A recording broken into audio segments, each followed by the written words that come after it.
Hello, everybody, and welcome to another edition of the Mr. Warren Hayes Show.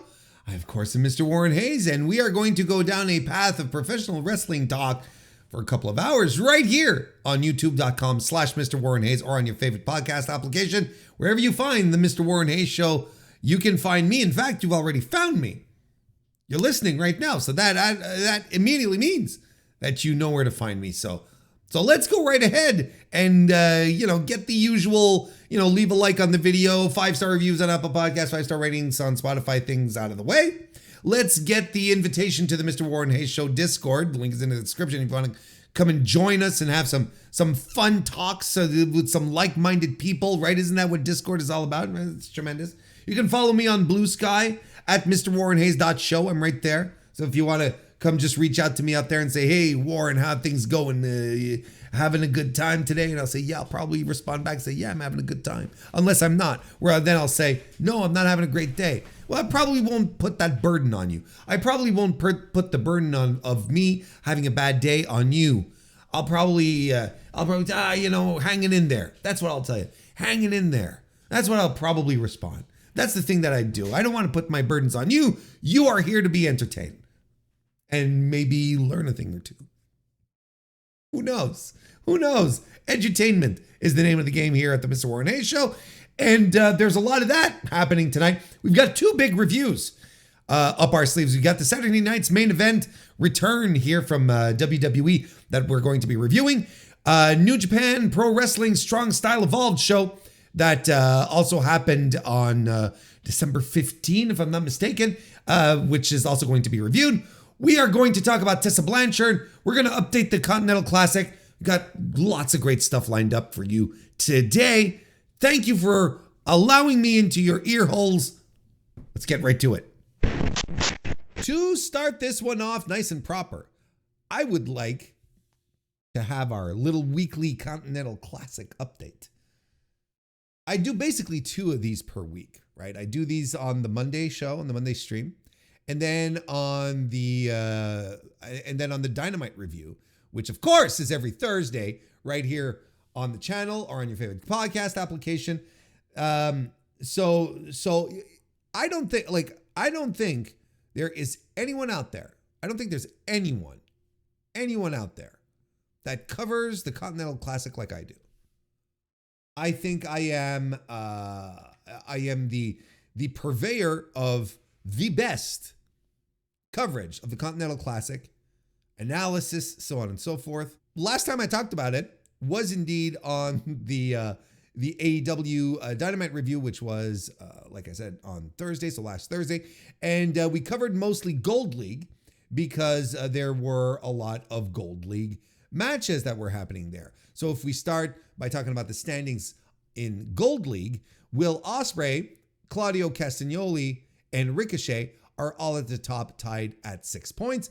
Darby Allin and Brody King are tied at 3, and Commander is at 0. He has 3 losses, not a single win. He is at 0. And when I say we, I mean me, declared, despite the fact that Commander is not like mathematically eliminated from the tournament yet, keyword, despite the fact that he is not mathematically ejected from the tournament, we have, I have soft eliminated Commander from the tournament because we have 3 guys who are at the top, tied for 6. Commander has 2 matches left. So his maximum potential amount of points that he can score is 6. And there's still Will Ospreay and Ricochet who have to face off against each other. There's still too many possibilities here, right? Let me see, let me just pull up this little board here that I have. So Claudio has already faced Ricochet and Ospreay, right? So he's basically he will likely score at least 3 more points. Like if we're looking at this, Commander, Darby Allin, I think he's going to score a win over Commander, but Darby Allin is going to spoil his tournament. That's how I think this is going to turn out. Will Ospreay has Ricochet and Brody King left, and I think Ricochet is going to deliver a loss to Will Ospreay, and Brody King is going to get a win. Ospreay is going to get a win over Brody King, and Ricochet has Darby Allin and Will Ospreay left. And the thing that we have to sort of keep in mind here are the number of matches that are left. The number of matches that are left for everyone in the tournament. Brody King, Commander, and Claudio all have 2 matches left. Darby Allin, Will Ospreay, Ricochet both have 3, which is an indicator to me that those 3 guys are going to have pivotal roles in the final determination of who moves forward to the semifinals at World's End within Gold League. Now, I'm not saying necessarily that this means that I'm not saying that Darby Allin has a chance to move forward, or that Brody King has a chance to move forward. Like, that's not necessarily what I'm saying. In fact, my scenario here is that Darby Allin is not going to move forward. Darby is going to serve as a spoiler for the matches that are left. Like, I think Ospreay's going to get. I think there's a very good chance that Darby Allin might win against Will Ospreay, because Allin right now has 1 win, right? I think he's going to get a win. He's going to register at least 2 wins, I think. But these wins are not going to be significant enough for him to move forward. He's absolutely 100% going to spoil Claudio Castagnoli's tournament. He's absolutely getting his win back after losing against Claudio a couple of weeks ago. He's going to absolutely get his win back from there. Darby is. And at the same time, Claudio, who will have amassed 9 points and who will be in a good position to move forward, will see his hopes dashed when Darby Allin knocks him out. I'm kind of wondering if Darby Allin is going to win against Will Ospreay, because let me see here. Ospreay already has wins over Commander and Claudio, and he's got 3 matches left. I think he's going to win against Brody King, and I think he's going to lose to Ricochet. Now, if he wins against Brody King, Commander, and already has his win with Castagnoli, that would give him 9 points plus 3. Yeah, that would be, he would have 9 points and would have 2 losses. 1 against Ricochet, 1 against Darby Allin. Now, let's say the same thing happens with Ricochet. Excuse me. Let's say the same thing happens with Ricochet, where Ricochet wins. See, okay, so if we want Ricochet to move forward, the thing is that Ricochet has a loss against Claudio Castagnoli. Excuse me. So if we want Ricochet to move forward into the semis, he has to win his last 2 matches. He has to beat Will, and he has to beat Darby. That's the only way he can secure it, because he might get it. Or no, not necessarily. I'm thinking, as you can see, I'm thinking out loud. It's not the only way. He can win 1 match. Ricochet can. He can win 1 match, which has to be the Ospreay match, though. Because if he and Ospreay then both finish with 9 points, he has the tiebreaker over Ospreay. But hang on a second. But then Castagnoli has the tiebreaker on Ricochet. And then we get into a funky triangle again. Then we end up with a scenario like last year, where you have a final with 3 guys, which I hope they do not do again. I thought it was a mistake to do a finals with 3 guys. So look, I think the easiest path to do here is to have Ricochet win his last 2 matches. beat Will Ospreay, beat Darby Allin. He finishes then with 12 points.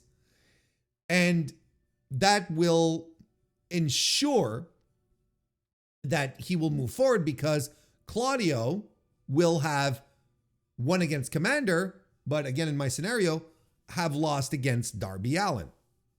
So they'll be, excuse me. So Claudio at 9 points will not be able to move on. And let's say Will Ospreay finishes with the same amount of points at 9.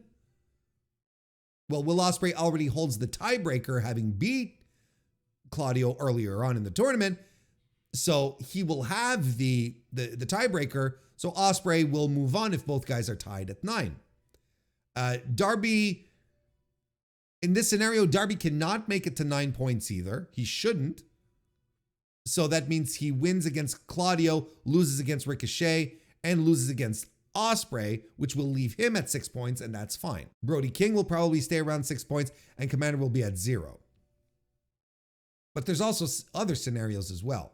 You know, like the scenario I just pointed out by happenstance just a couple of minutes ago, where there would be another triangle, another three-way issue where there's 3 guys tied at 9, but each guy sort of holds an eliminator over the other guy. So then we have to move on to a 3-way, an extra final or whatever. And that's not very sexy. That's not very sexy of you. So my point here is that I think Darby is going to be crucial to how all of this turns out. If Darby beats Ospreay this week, then I'm pretty sure if Allin beats Ospreay this week, then my scenario where Ricochet is the winner and Ospreay comes in second with inching out over Castagnoli because of the tiebreaker becomes plausible. I think that's the one that they're going to go with. I think that's probably the one that they're going to go with regardless. As far as Gold League goes, I think that's going to be that will probably be the scenario where we go at. And there's more complex scenarios, which is why we're not outright eliminating anyone, right? There could be some surprises, but I think that's the one that makes the most sense. If Commander starts winning and wins his last 2 matches, let me make sure here. Yeah, if he wins his last 2 matches, he wins against Castagnoli and he wins against Brody King. Like, he's technically still in the conversation, right? We could have like this big schmoz at 6 points towards the end, which would be interesting, don't get me wrong. You'd have Darby with 6 points, you'd have Commander with 6 points, Ricochet, Claudio, Will, there'd be one guy at 9 sort of securing a spot. Anyway, no one has secured their spot right now for the semifinals. It's still very open. No one in the tournament has, not even in Gold League. No one in the tournament has, because it's still very close, especially in Gold League, where everything is still extremely, extremely close. Darby Allin, Brody King are technically just 1 win behind, but Brody King is at a disadvantage because Brody has 2 matches left, whereas Darby has 5. Will has 3, excuse me. They all have 5 matches. Ospreay has 3 matches left. Darby Allin has 3 matches left. Everyone else in the block has 2 matches left. So again, this is a sign, in my opinion, that Will and Darby are going to be very important players for the rest of the league, for Gold League. Let's flip over to Blue League.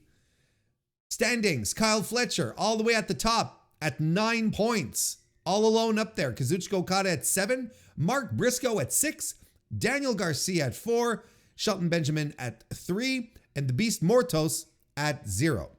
So now, folks, we are going to officially proclaim our very first elimination from the Continental Classic as per observed and analyzed by MrWarrenHayes, and in fact, it's really not that hard, but Beast Mortos is the first wrestler to be eliminated from the Continental Classic 2024 with having lost 3 of his matches and having only 2 left. His maximum number of points, excuse me, his possible number of points is 6 points. There is no way he can catch up to Kazuchika Okada or Kyle Fletcher. That is just mathematically impossible. He is done. Kaput.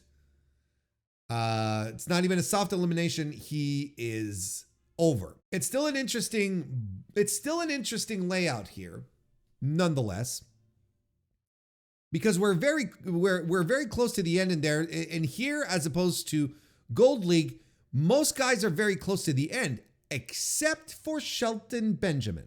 Okay, Kyle Fletcher, he's wrestled 4 matches. Kazuchika Okada, he's wrestled 4 matches. Mark Briscoe, 4. Dan Garcia, 3. And so has the Beast Mortos.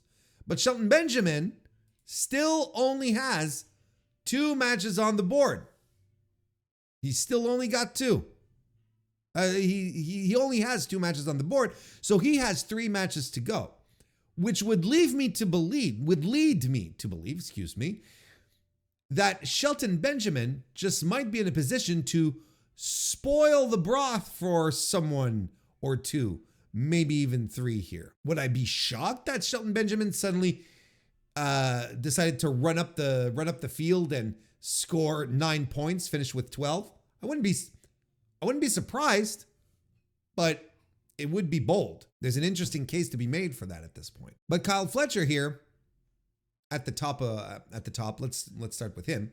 With his 4 matches in with 9 points, 3 wins, 1 loss, excuse me. Fletcher only has Daniel Garcia left, and they haven't announced it yet, which probably means it's going to be one of the matches for the Hammerstein on the Sunday taping. So therefore for Dynamite, I don't think they announced it, right? So it'll probably be for Dynamite next Wednesday. That would be my guess. That would be my guess. But the win, the win by Mark Briscoe definitely makes things a little more interesting. I was very much in a vibe where Kyle Fletcher was just going to sweep the league. He was just going to come in and sweep everything up, when in fact didn't quite turn out that way. Mark Briscoe gave him his first loss of the tournament in an excellent match, by the way. An absolutely tremendous match. That was just fantastic, and probably my favorite tournament of the match so far. You know, I think that even at this point, I would dare say that Mark Briscoe has been the MVP of this tournament. He hasn't had a bad match, and I think out of all the guys in the tournament, he's one of few, I think, who has understood the mission and what needed to be done. Mark Briscoe only has like 1 speed, and he just goes down that speed, and he just goes full force, lets everything out, doesn't hold back. It's tremendous stuff. That's excellent stuff. So, you know, I'm looking at the setup so far. Briscoe has 2 wins, 2 losses. He's got 1 more match. I don't think he's going to win, and I don't think he's going to make it, right? I don't think he's going to make it to the semis in any way, shape, or form. But he's still very much in contention. Like, my gut says no. His last match is, let me see who Briscoe's last match is. It's going to be against Beast Mortos. So either they're going to throw Beast Mortos a bone here and give him 3 points, give him 1 win, which is very possible and a very ghetto way of doing things. You know, and Mark will probably finish at 6. But his role, if this is it, his role is already completed in this tournament, which was to shift the balance of power a little bit and, you know, keep things a little more dynamic, a little more interesting. because Fletcher now, his top, the maximum number of points he can get at this point is 12. If he gets another win, he goes to 12. Okada is 10. So even if Mark Briscoe wanted to move forward to the semis, he has to win his next match and Okada has to lose it. Like, that's the only way Mark Briscoe will move forward. I frankly don't see that happening. You know, despite the fact that I think that Mark Briscoe has been the MVP of the tournament. Why aren't we talking more about Daniel Garcia? Couldn't he have an underdog comeback? Absolutely. He absolutely could. His last two matches, let me pull this up here again. His last two matches are against Kyle Fletcher and Shelton Benjamin. So he does not have an easy final stretch of the tournament. And again, it's very telling that we're hanging on to this for the very end, right? Where there's still stuff that has to happen. It's very interesting that it's still very much out there. So, you know, you could absolutely see you could absolutely see Tony deciding to book this with Garcia having a heroic comeback and then scoring 2 more points, 2 more wins, getting 6 points, and then finishing with 10, while Okada loses his last match. And because what you don't want is Okada at 10 and then Garcia at 10, but they don't have a tiebreaker because they both drew against each other, which then leads us into another one of these spirals where you have an unbreakable tie. Then what do you do? And I think you need to keep it simple, especially after last year. You need to keep it simple. So I could see Daniel Garcia just running in from behind, getting his two final wins and making it to the semis. Absolutely could see that. But I absolutely can also see Shelton Benjamin just spoiling the shit out of everything. I can't put this over enough. He has 3 matches left, and he's been particularly silent. We haven't seen much of him, and he's got 3 to go. That means something.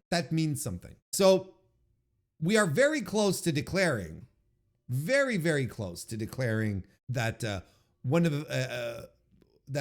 of these 3 gentlemen, let's put it that way, have secured their spot. We're very close, but we're not there yet.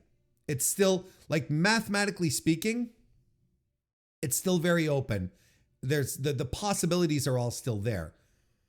It's all very open, but we're not quite there yet to declare, let's say Kyle Fletcher is absolutely going to the semis. I think they said that on Collision, right?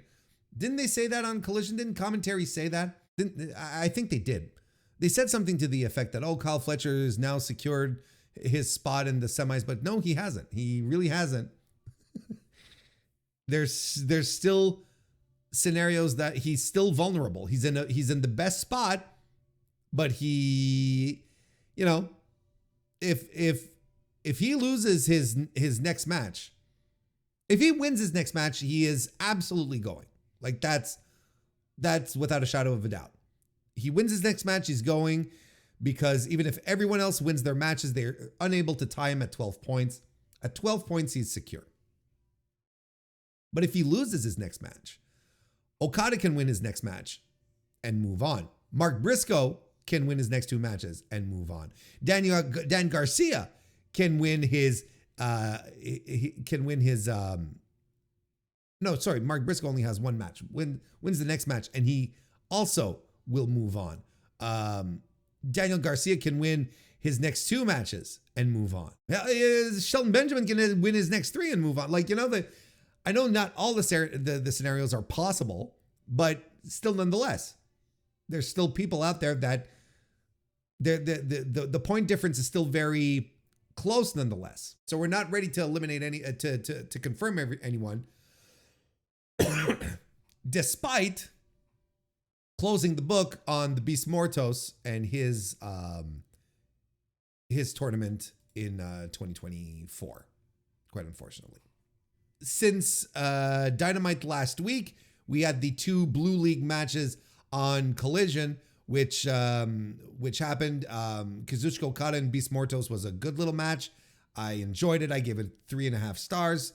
And Kyle Fletcher and Mark Briscoe, I think, is the match of the tournament so far. I give it 4.5 stars. I thought it was absolutely tremendous. Like, that's what a tournament match should feel like. That's the feeling you should be getting watching this. So there you go. That's where we're at with the tournament so far. I'm still very much in the land of having Kazuchika Okada and Will Ospreay in the finals, and looking how things are shaping up right now. Kyle Fletcher and Ricochet. Then Ricochet probably winning the league, probably winning Gold League, taking on Kazuchika Okada, runner-up of Blue League, and Kyle Fletcher winning Blue League, taking on Will Ospreay, who will have been the runner-up, only to give us Okada Ospreay at World's End, which I've sort of been a proponent of for the past couple of weeks, maybe not from the start, but you want your tournament to be prestigious, you want it to look good, you want people to have good memories about it and say, oh yeah, this is indeed the best wrestling tournament in the world. Well, then you go and put the best wrestlers in the world in there, the true top guys, Kazuchika Okada, Will Ospreay, and you let them just work their magic. I think that's where we're going with this. Oh boy, what a tale this has been. So last Friday, as I'm getting ready to go to my office Christmas party, I'm shaving the scruffy beard down, I'm making my hair look all nice. You're putting on your nice clothes, you're ironing your shirt, putting on the nice cologne. You're putting the good cologne on, You're putting the good stuff on. Not because you want to go pick up people. You don't want to pick up chicks. That's not why. It's just so it's special. You don't want to be your usual smelly self. And especially, since I work from home, a lot, we're 100% remote where I work. When you finally run into someone, you want them to have a good memory of running into you. Oh yeah, oh my God, he smells so nice. And, the scent is the sense that is most connected to your memory, right?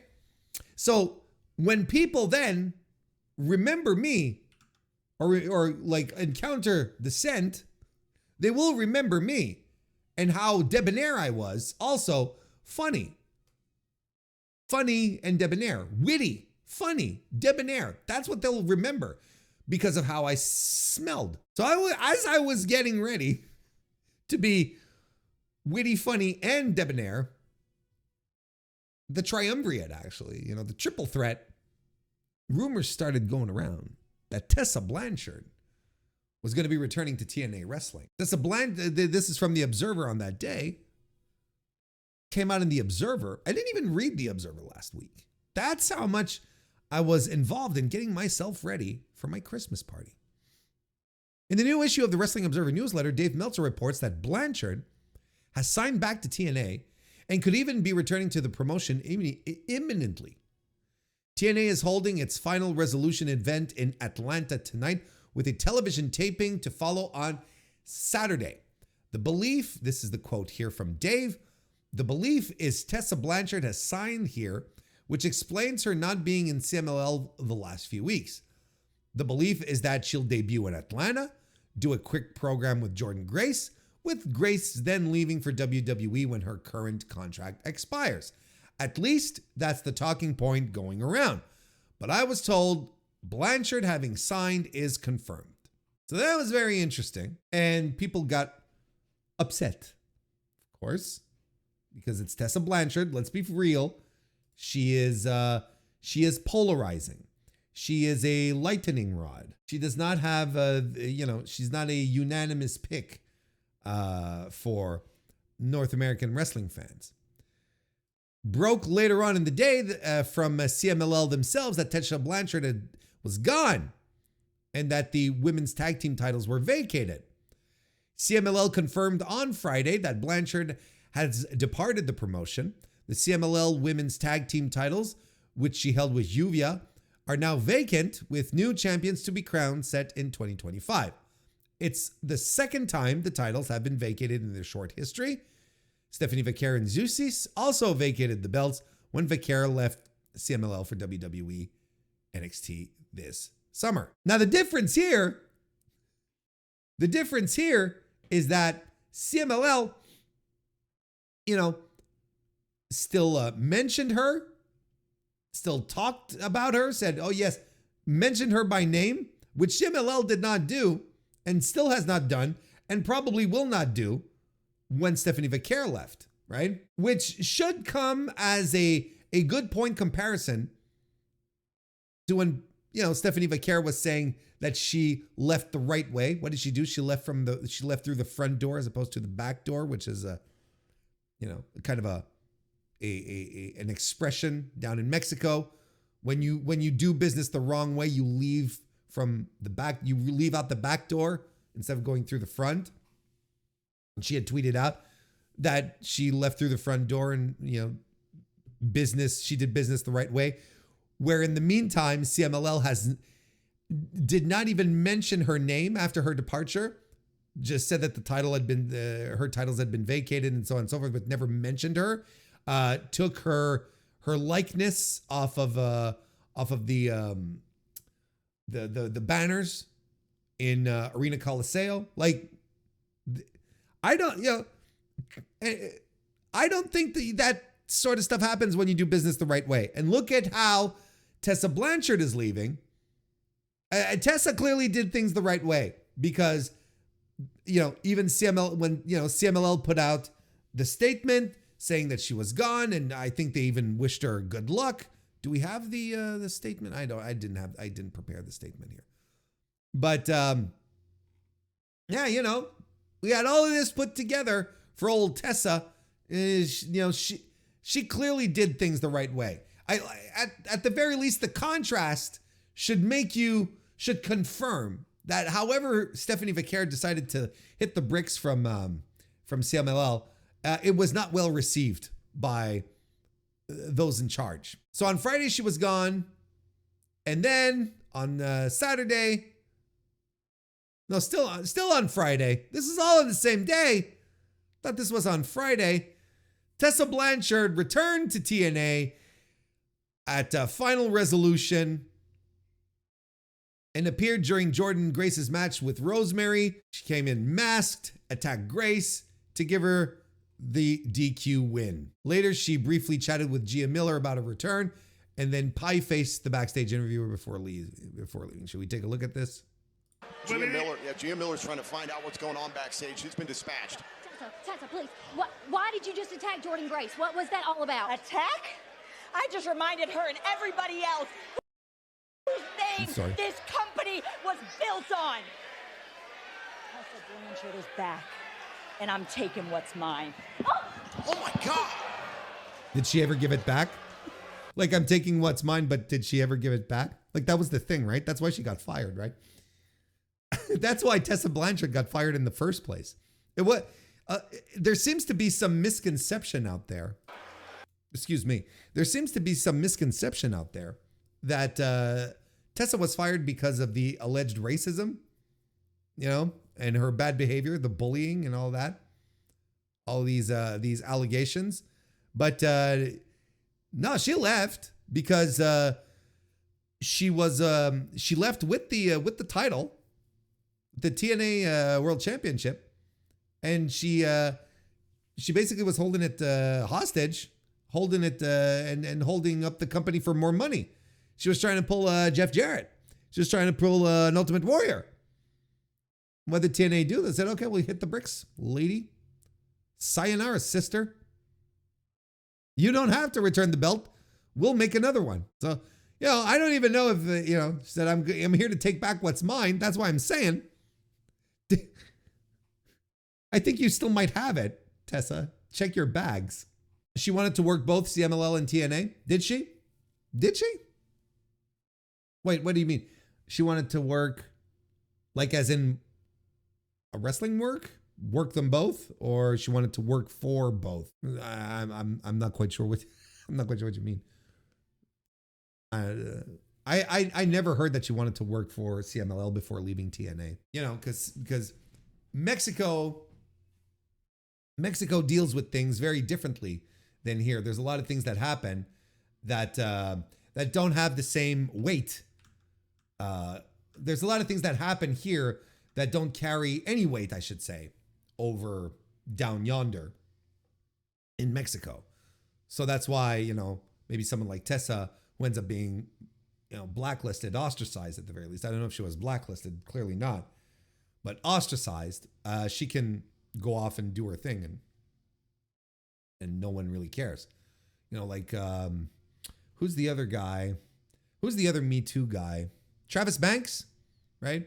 He's working down south in a mask. He's not working for, as far as I know, he's not working for any for AAA or CMLL. Like he's working the indies, but he's working Mexico under a mask. Travis Banks was actually one of the more clear and more disgusting Me Too situations that were brought forward. So, not much sympathy for me from me on that point there, pal. Hey, Pedro the Fifth, nice to see you as well. Rumor has it Tessa is on a 2 out of 3 strikes deal right now for TNA, so she would be on her best behavior. Is she? I haven't heard that one. That she'd be on a 2 out of 3 strikes, like she'd already be on her second strike. Here's the thing that I find strange in this situation, whether this rumor is real or not, is that TNA would work with her again. And again, like, here's the thing. It's not even because of the attitude or the racism, right? It's not even that. It's more like, she left the company, took the title hostage, and tried to milk them for more money. Like, that's what, like she did not leave in a professional manner. And yet they're welcoming her back. Now I know pro wrestling is weird, right? I know pro wrestling is a strange thing. But you gotta admit, like even for TNA, are they that worried? Are they that desperate? Or is this part of some redemption arc that Tessa is on? That she needs to get on to try and rehabilitate her image and maybe move on, go to bigger, better things? You're going to tell me she's not salivating at the thought of working for WWE? Like it's okay. I mean, if she wants to come in on a 2 out of 3 strikes type of situation, but whichever way you look at it, I think it's a goofy move by TNA. But then again, like the TNA right now is, divesting themselves of the old guys. Of course, they got rid of Scott D'Amore. They're getting rid of a lot of his hires. Look, Kushida is gone, right? I don't know if he announced it or TNA announced it, but I think it's as of today it was announced that Kushida's done with TNA. Kushida 100% a Scott D'Amore guy. Josh Alexander, a Scott D'Amore guy. Jordan Grace, a Scott D'Amore gal, despite the fact that she's fine heading over to WWE, NXT, wherever, right? She already has a career trajectory, is the point. Like whatever they're doing, they're clearly like removing the past, and they're just like, okay, let's move forward, let's try again, and let's do some new stuff. And in this new stuff, they're bringing back Tessa, which again, like it still looks like a goofy move. What's to say she won't pull anything again, right? Regardless of where you fall in all of this, she has the reputation, at the very least, to be a hothead. She has that reputation, and she acts on it. You know, if she was insecure about how she is and how she feels, she wouldn't have held up the company for money. She didn't give a shit at that point. Maybe she knew she was damaged goods. Don't get me wrong. Like, there's a whole bunch of things here. But nonetheless, that's a thing that happened. And she left, and she, worked in Mexico. Of course, the reaction online to all of this is peculiar, but I also understand it. And here's why I think it's peculiar. Everyone's been, well, not everyone, but a lot of people are like, oh no, she's back. Oh no, she's back. Boo. She's returned. She never left. Like, Tessa Blanchard never left pro wrestling. She never left North American pro wrestling. Well, it's just a symptom of people in general, wrestling fans online, not giving a crap about what happens in Mexico, not paying attention, not following anything, not understanding how things are in Mexico. Look, Tessa Blanchard, on a weekly basis, or on a let's say on a very regular basis, because not every week, Tessa Blanchard was wrestling in front of thousands of people, in arenas, in front of thousands of people, making decent money, working for a national promotion, right? She wasn't scumming it on the indies. National promotion. And then on top of that meets her new beau. Like, she was having a nice little time. Wasn't being bothered with any bullshit, just doing her thing, staying alive in the business, staying in shape, wrestling, doing her thing, well liked. And now suddenly she returns and everyone loses their mind. A whole contingent of people online just go completely nuts. Oh no, she's back. She never left. In fact, she was having a very successful pro wrestling career. She hasn't been punished. You know what I mean? She wasn't banished to the shadow realm. She just went to Mexico, got in the good graces with CMLL, who welcomed her aboard, and she's been having a very successful career. I'm sorry to burst anyone's bubble. She might not have been like the top of the division,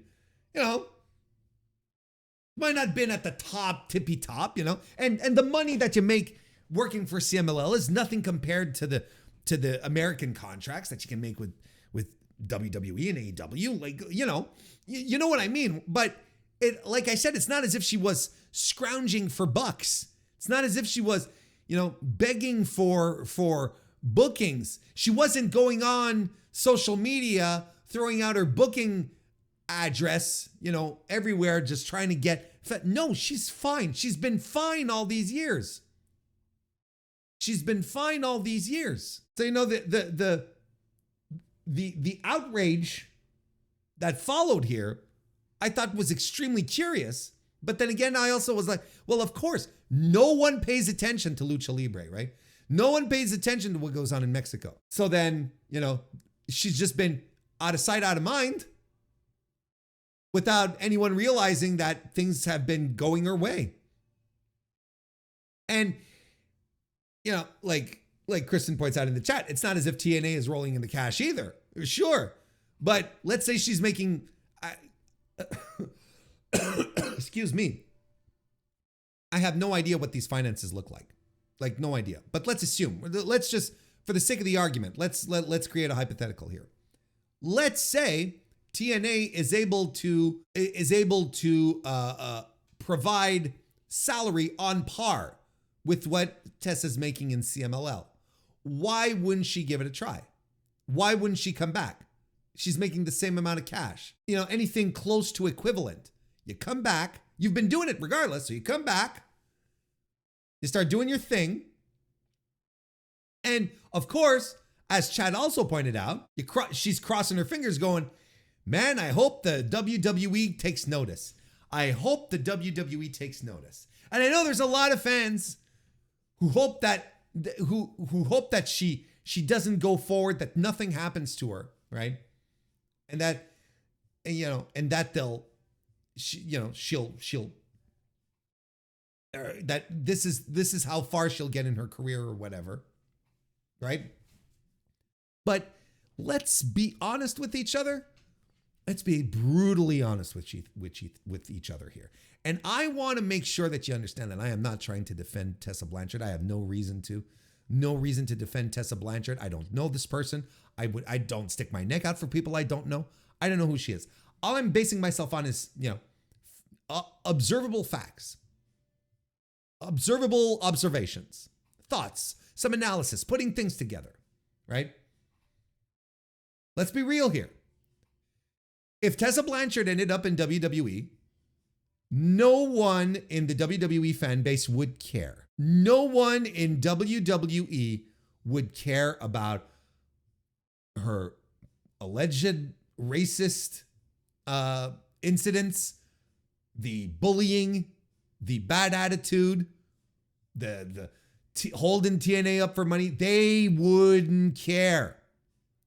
Do you think that WWE fans would suddenly turn off the TVs en masse because of this? Not even close. Not even remotely close. You know, they brought into the company as a special attraction a YouTube influencer who is rather well known for scamming his audience out of money in different types of schemes, including a very recent crypto scheme. No one stopped watching the product because of that. This is the thing. It's only going to bother people online. It's only going to bother people online. And the tens of thousands of people who pay outrageous prices to go watch WWE shows live are still going to do that. The million plus people who watch WWE and SmackDown every week are still going to do that. It's not going to even dent them. And I am willing to bet 10 Canadian rubber bucks that Tessa Blanchard has figured this out and that she feels that there's been enough time that has been passed between point A and point B being now, point A being the incident, and point B being today, for her to go, all right, I'll go back. Whoever remembers will remember, and they'll give me a hard time, but that's like, it's a minority of voices online, and it's not going to stop my career trajectory. I have yet to see, have I seen any TNA fans outright condemn this? I haven't seen anything. This is the point here. It's like people have a long memory in regards to this, but ultimately it's not going to matter because Tessa has been doing great. Tessa has been doing very well for herself, despite everything that's happened, despite being exiled, ostracized, sent away. She's been doing fantastic. And now she's going to come back and bet your bottom dollar that she has her eyes set on WWE, and WWE has no issues, would have no issues bringing her in. AEW, it's a different environment. It's a different spectacle. But I would say it's not going to make enough people turn off TVs. You know why? Do you know why? Because there are thousands of people. I don't know, thousands. Look, there are very loud voices that week after week for years have been saying, oh no, not Chris Jericho on my TV again. Oh no, not again this week, Chris Jericho. Chris Jericho taking up all this airtime. Oh my God, I hate Chris Jericho. He's the worst thing to happen to AEW. And yet they keep watching. So I don't know. I don't know if Tessa coming into AEW would be an issue. I don't think she wants to go to AEW. Probably her dad is telling her, don't go to AEW. I'm pretty sure she's got her eyes set on the big prize, on the big paycheck. But that's where we're at with Tessa Blanchard. And despite the outrage that sort of bubbled up, and it wasn't even that big of an outrage, right?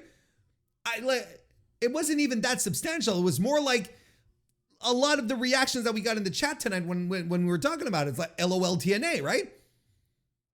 It's like, well, of course TNA is going to bring her back. And even myself, I'm like, well, duh. I'm like, of course it's a very TNA move to hire back someone who was, holding your company hostage for money or whatever, not holding your company hostage, holding your title hostage. And,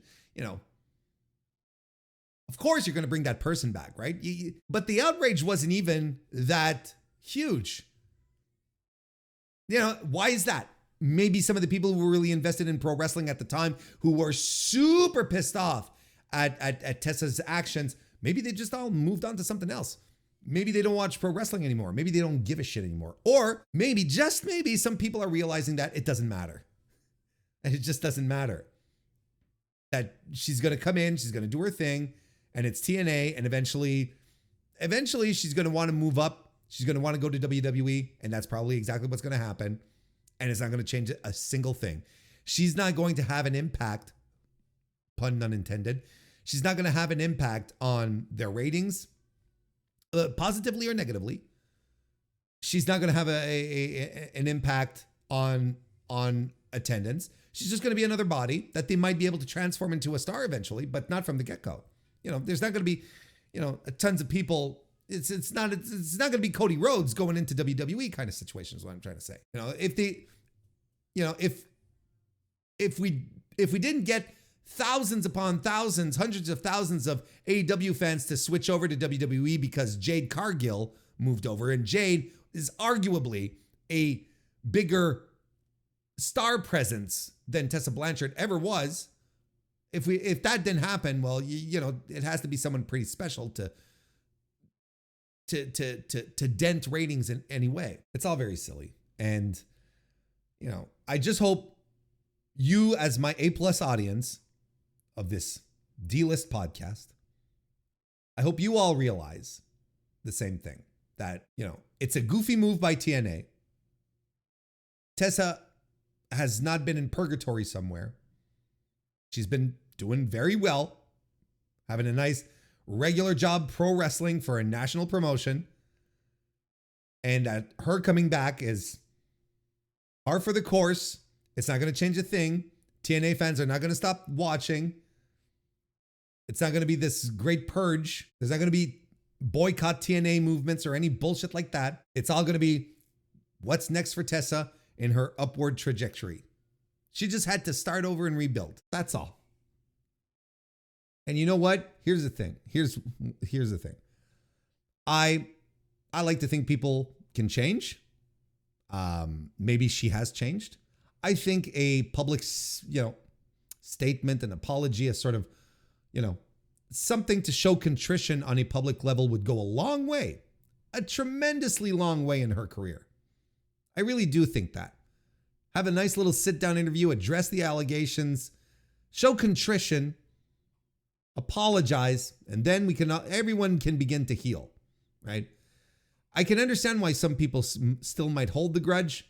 I really do. Because she's never addressed it. She's never apologized for anything. She just sort of pretended that it wasn't happening.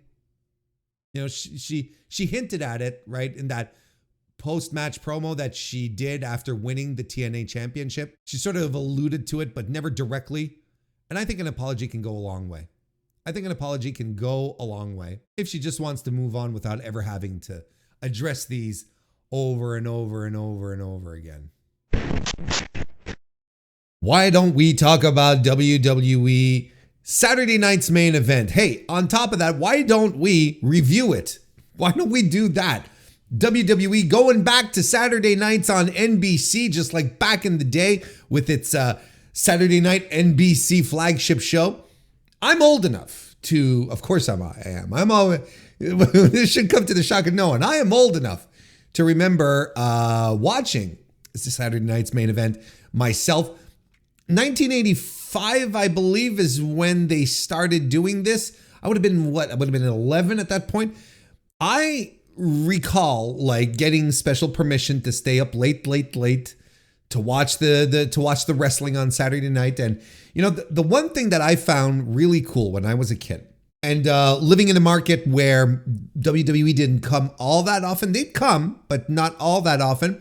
What I thought was cool was that it gave me the opportunity, it gave us the opportunity to see some big time matches and to see some, some actual wrestling matches, right? Because most of the time, stuff that you'd see on Superstars, Saturday mornings, Sunday mornings, wherever you may be, those matches were not, they weren't competitive matches. They were squashes. They were setting up the stars, setting up the feuds for the house shows, because the TV, right, as we all remember, the TV back in the day was just to serve ticket sales for local events. So if you wanted to see big time matches, you bought a show to go to your local arena to see it all go down.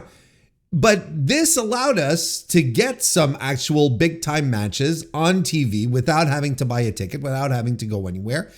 And it was also an opportunity to see Hulk Hogan wrestle on TV, because Hogan never, ever, ever, ever wrestled on TV. Never. You never saw Hulk Hogan. The only time you saw Hulk Hogan, I was going to say you never see Hulk Hogan wrestle on TV. So let me finish that thought first. But you never saw him wrestle on TV. The only time you'd see, let me say that again. When Hulk Hogan would be on TV, like for Superstars, he would be there just to cut promos. He'd be there with Mean Gene, so Mean Gening it up. And that would be that. But now we actually got to see Hogan. So these shows felt like a big deal, right? They felt like a big deal. They felt pivotal. When in reality, what they were closing up house show feuds. And, Vince was like, well, we've already made all our money off of this feud, going around doing the house show circuit. Let's squeeze every ounce of juice we have out of this. And, let's have this feud blow off or whatever on Saturday night's main event. That was essentially the setup. Of course, I didn't realize that when I was fucking 11 years old. Like Jesus Christ, give me a break here. I mean, I wasn't smartened up that quickly, but nonetheless, that was still a situation that's how it was all set up. But as a kid, you're watching this and you're like, this is so cool, and the production of it, and the music, the everything about it, the fireworks. It all felt different. It all felt like you were watching something that really was unique and that was can't miss.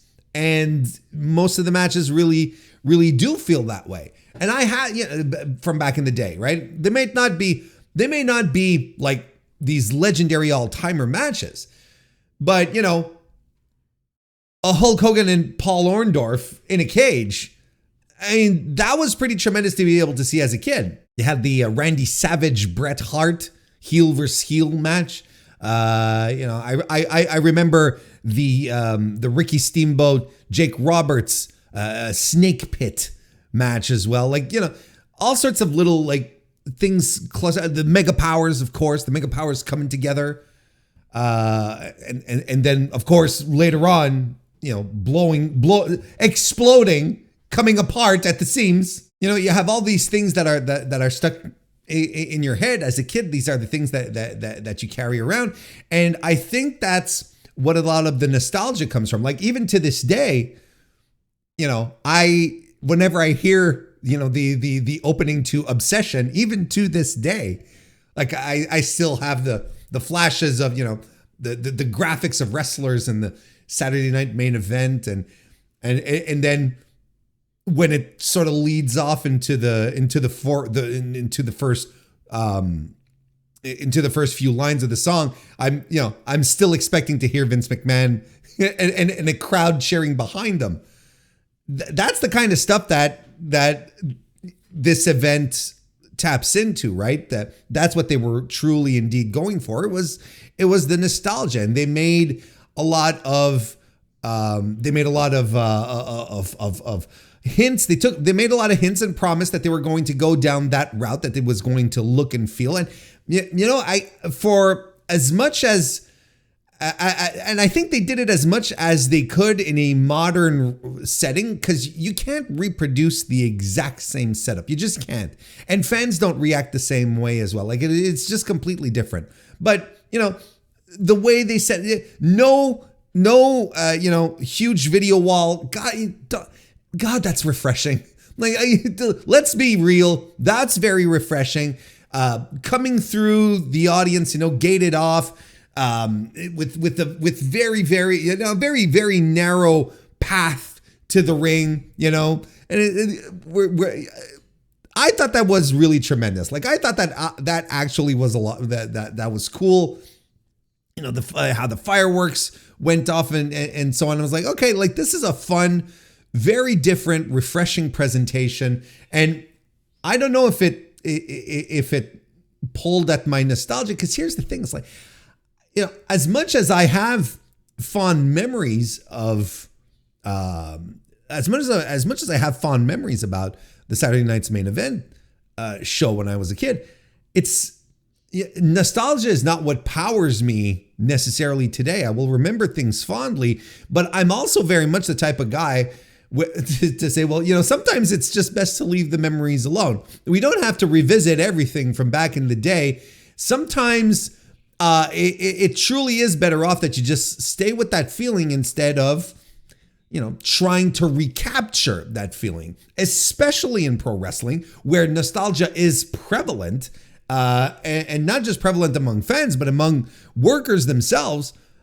Why do you think a lot of wrestlers, just can't retire? Because they want to hang on to that one bit of thing that they want to hang on to that feeling, whatever it is. Some will say it's the roar of the crowd. Some will say it's the camaraderie backstage, whatever, combination of both, or more, more things as well. Just a big amalgamation of all sorts of feelings coming together. But like when I see wrestlers who I really liked when I was younger, or and I don't necessarily mean like 11, like years ago, that were really good and are overstaying their welcome because they're still trying to clasp on, they're trying to grab onto that last feeling, and they're still wrestling and they don't look good, and it's kind of embarrassing and it's making me feel bad. I get to a point where I'm like, you know what? Stop. I'm going to go back to your prime and I'm going to watch matches from when you were truly on top of the world. And that's how I want to remember you, not necessarily what you are today. I might be going on a really, on a bit of a tangent here. It's not that far off a tangent, but it's still a tangent. But the point I'm trying to make is that the nostalgic aspect of Saturday Night's Main Event, while I don't think they did a terrible job at it, I don't think they did a terrible job at it at all, considering how modern wrestling has to be presented these days to feel contemporary. I don't feel attached to it specifically. Like it's not something where that dug deep into me and was like, oh my God, it's coming back. They're bringing it back. Au contraire, I'm a little more on the defensive and going, wait, like, how deep is this going to go? How deep can they go? And whatever they try to do, it's not going to succeed. It's not going to hit the highs. It's just impossible. They can have, announcers wear red bow ties in homage to Gene Okerlund. They can have, Pat McAfee flip a pencil like Kurt Hennig used to do. They can do all the little things, right? But ultimately, it's all kind of like window dressing, and it's hints, it's winks. It's an era gone. It's a bygone era. We've passed that. We're ready to move on. So I might not be as upset as some other people are who experienced the era and said, "Man, they should have done this with the graphics. Man, they should have done that." I was sitting at home wondering, well, are they going to shoot this all in 4:3 and then give it the old CRT glow? Maybe, hey, go hard and give us some scan lines, right? Is that how far we were going to go? So at some point, they were pushing that it was going to be just like in the day so hard. I was like, are they really going to like be bold and try something out with the visuals and really give it that vintage feel? But no, they didn't. And honestly, why would they? like there's no point to it. There's really no point to it except for that rush of dopamine. Because ultimately, you know what matters? Here's the thing. You know what ultimately matters? It's the wrestling. It's ultimately how, no matter how you present it, no matter how much lipstick you put on your pig, it'll all depend on the performance of the pig. And I don't want to give the impression that I hated the show, because au contraire, I enjoyed it for what it was. It's, not my favorite wrestling show of the year, but it's definitely one of the WWE shows that I feel most positive about for multiple reasons. And it's not necessarily because of nostalgia. Okay, let's finish up with the nostalgia point before doing anything else. I enjoyed it. I like the little winks. I like the little callbacks. I don't think they were I don't think they were overdone. I really enjoyed, the presentation with the back, with the audience in the background, when they set that up and had Jesse Ventura come in with the new guy. I can never remember the new guy, the new Raw guy, Tessiori, whatever. I can never remember his name. I apologize. I'm deeply sorry.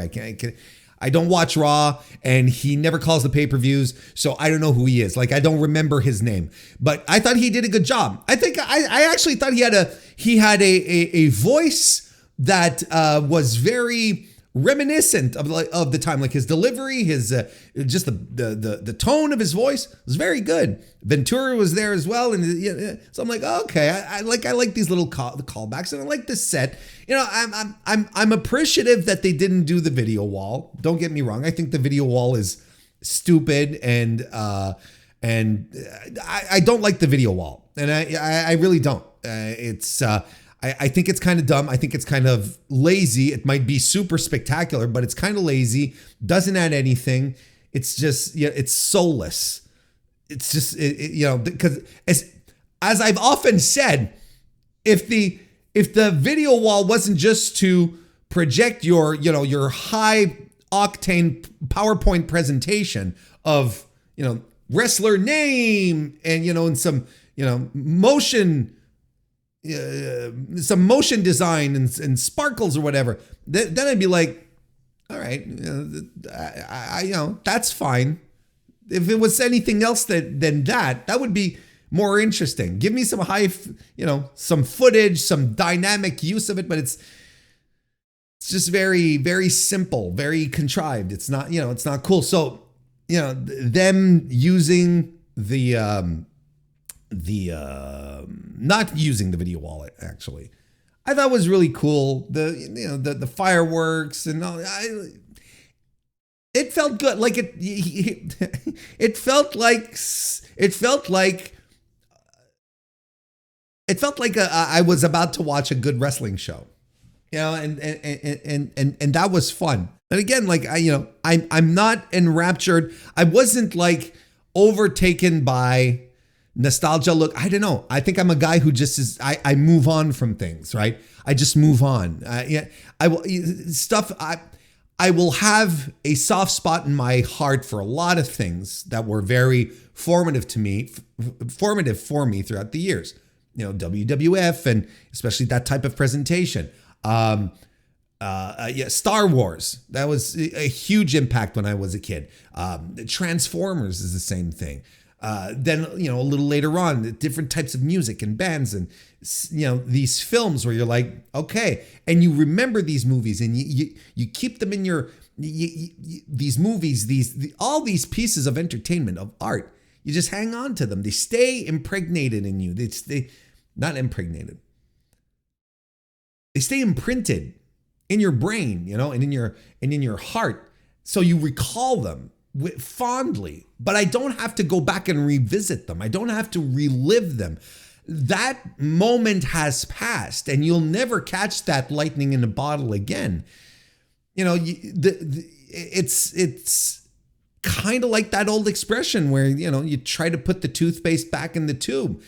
Anyone who was, if anyone was watching Saturday Night's Main Event 2024, December 2024, to sort of relive the nostalgia to relive the moment, and we're disappointed. And I was like, well, that's an incredible burden that you're putting on WWE. Now, are they the architects of their own misery in this circumstance?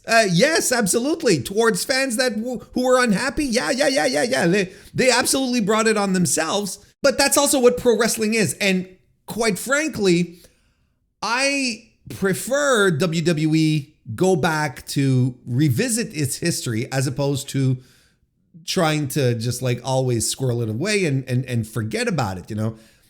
I see a guy like Tito Santana there and I think, wow, that's tremendous, right? I see a guy like Tito Santana there.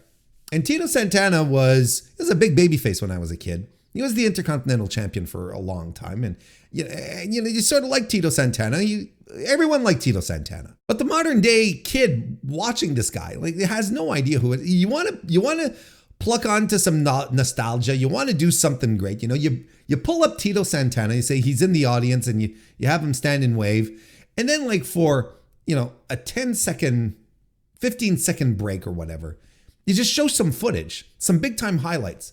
You have him, holding the IC title back in the day. You have him slamming guys. Who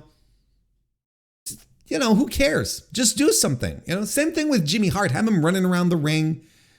Show the spot where he loses his pants and he's running around in his red underwear. It's like, do that stuff.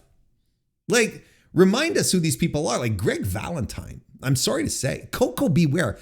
Coco Ware. Tremendous pro wrestler. But what 20-year-old watching WWE today knows who Coco Beware is, or Greg the Hammer Valentine? It's like, oh, old dudes. Yeah, bud. Maybe what WWE wants to do is not put too much emphasis on all these people who were there before, building all of this up, because deep down inside, WWE knows that a lot of these people wrestling there, that a lot of these people who paved the way for Vince to, go national at first and then exert his dominance, so on and so forth, were, overworked. You don't want to use the term exploited too loosely, but as opposed to the people making money today, just like Ventura when he sat down in the booth to call the main event with Cole and McAfee, pointed it out and said, look at you guys with your cushy jobs here, making all this money. Thanks to who, brother? It's not exactly what he said. But I'm lightly paraphrasing because he was not being subtle about it. He just didn't say it in those exact words. I feel like I'm already all over the place. I feel like I'm already jumping from spot to spot. But I think the nostalgia thing is important to speak on. And ultimately, those are my feelings. Like, for me, I'm somewhat indifferent. I like the idea of the throwback. I like the idea of the presentation. I really liked the presentation of this show, but the nostalgia aspect isn't like getting me in the feels. It's not. It just didn't. And it won't ever again. Not in the same way. Not when back in the day I'm 12 years old, and you hear the words, Saturday Night Live will not be presented tonight in order to bring you this special presentation from the World Wrestling Federation, right? Or something to that effect. And you hear those words, you go, yes. You try to stay awake the whole way through, and your mom pops in at about midnight. Your show's not done yet? Oh. It's not done yet, ma. Go away. That's the kind of, see, you can't reproduce that. You can't make it. And even for kids today, even for, like, let's say you're a young little lad today. You're in that age bracket that Warren Hayes was back in 85, right? You're 11, you're 12 years old, you're 10. Part of the appeal of watching SNME was being able to stay up at 11:30 Just like, no, this is is this Christmas Eve kind of thing? It's Christmas Eve hours. You're not supposed to be up at this time, usually. Even if it is Saturday, not at that age. You know, not even the kids get that rush. They're going to remember that. It's going to be like, oh, it was wrestling on NBC and it was pretty cool. Not like everything that went around it. That was a special feeling. Again, I'm not bemoaning it. And I'm not saying WWE should have absolutely done this. I'm just saying you can't recapture the feeling. And unless you really do a concerted effort to create that feeling for kids today, it's just going to be WWE presented differently. And I don't have a problem with that because I really liked it. The presentation, the show,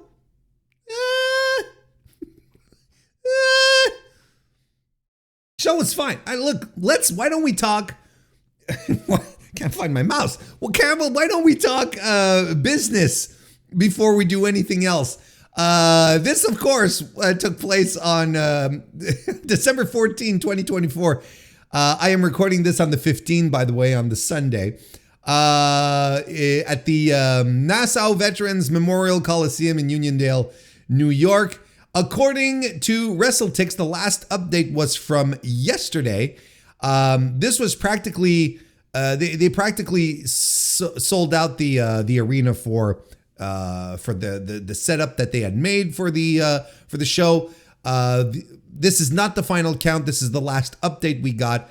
15,002 tickets distributed, according to WrestleTix. The setup was for 15,091. So yeah, I mean, another successful live gate. People were excited to see it. What do you want from me? I mean, that's what people were excited. WWE made it come across as a big deal. It felt like a big deal. Everyone was talking about it. You know, the old heads were like, like I just did. We're all talking about how it, reminded them back in the day of such and so on, whatever. But it still was not a PLE, and it was not treated, as a PLE within the show, because the matches are all relatively short. There wasn't one, the main event wasn't a 20-minute thing, 25 minutes, which is usually where WWE main events sort of fall into these days. You usually have one like work rate type match that goes around the 15-minute mark. None of that. Matches were short. And I don't know if this is because, they had the time slot on NBC and they didn't want to go over it and wanted to make sure to get everything in, and they didn't want to go overboard. I don't know what it was, but it kept everything all nice and tidy. We got the commercials in and so on and so forth. But this 5-match show was able to be sunk in to 2 hours. And 5 matches isn't typically what we get on the Paul Levesque PLEs that I enjoy so much. Look, I'm going to straight out tell you, I enjoyed this show more than most WWE PLEs this year. I'm not saying all, I'm saying most. I thought this was and I'll tell you why.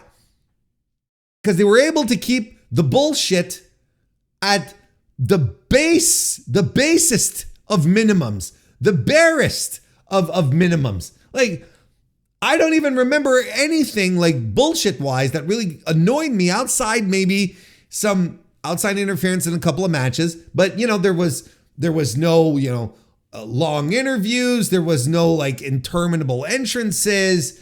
You get if you're watching WWE, there's things that you end up expecting. But this was a show that stuck to what it was supposed to do, provide pro wrestling, and that's what it did.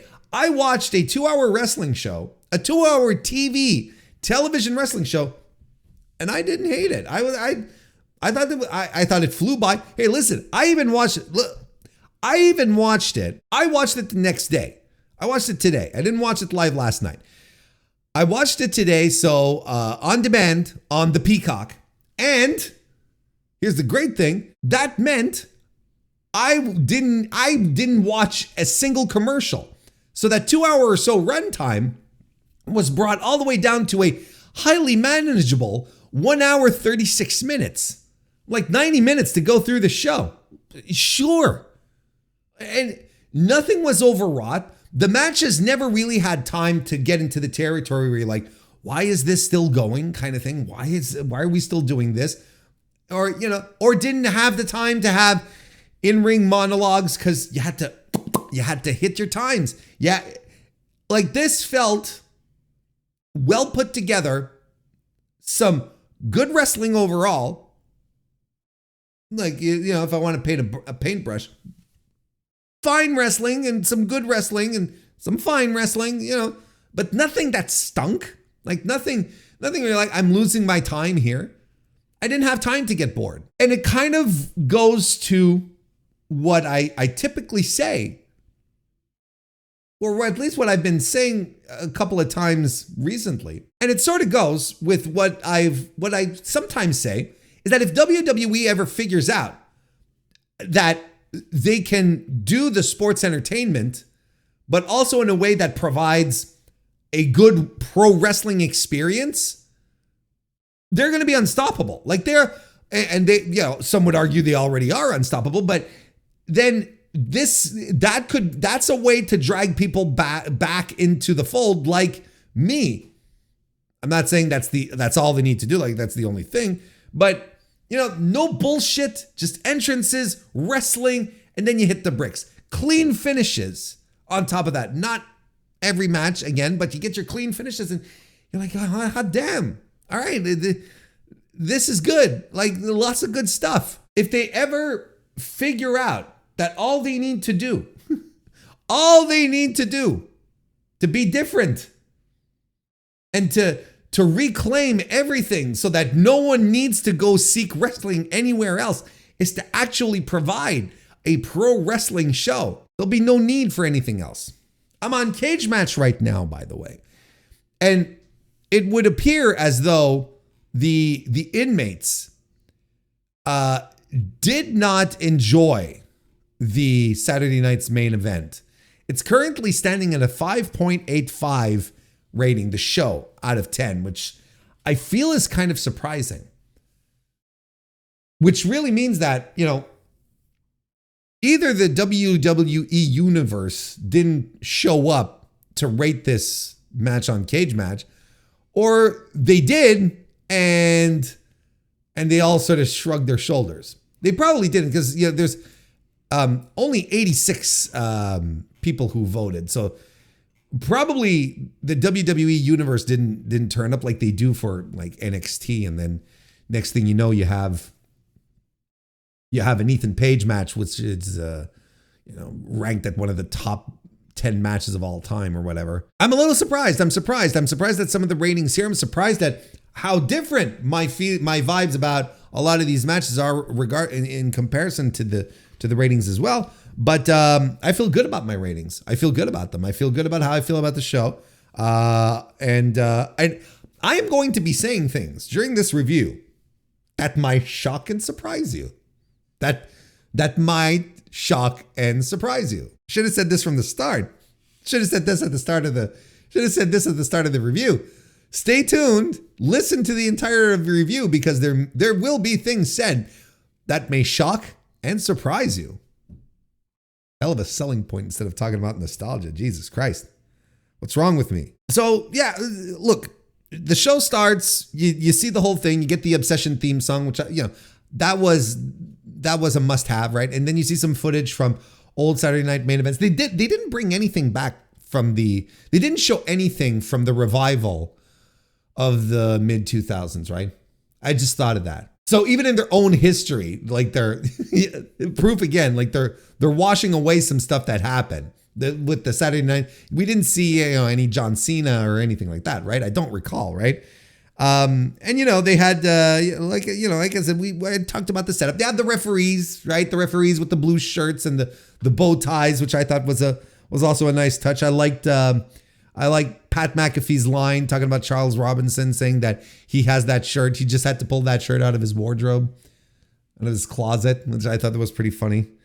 They started with having Jesse Ventura come out.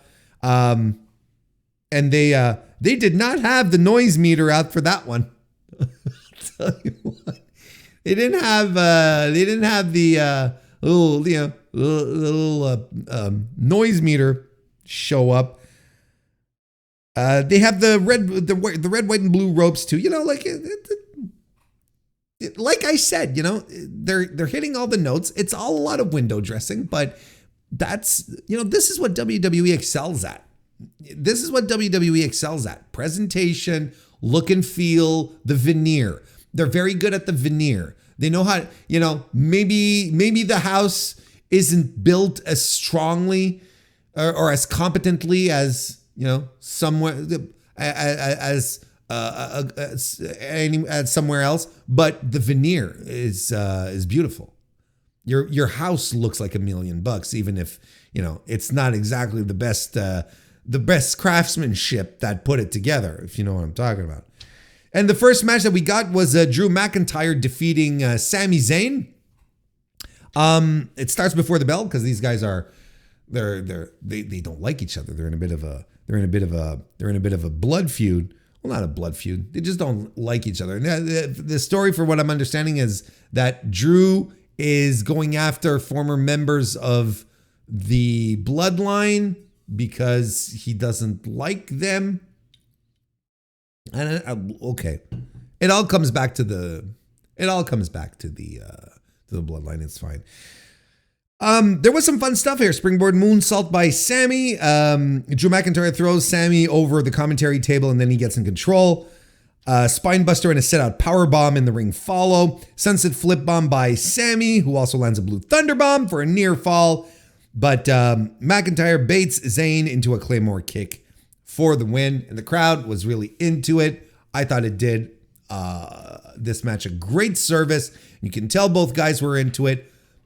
This was a 10-minute match that felt perfect, like a great pace, smartly executed by two very good pro wrestlers. Sami Zayn for a while was, Sami Zayn, there was a time in his career you could argue was one of the top 5 best wrestlers in the world. I mean, these are guys who know what they're doing. They knew what they had to do. They were the opener.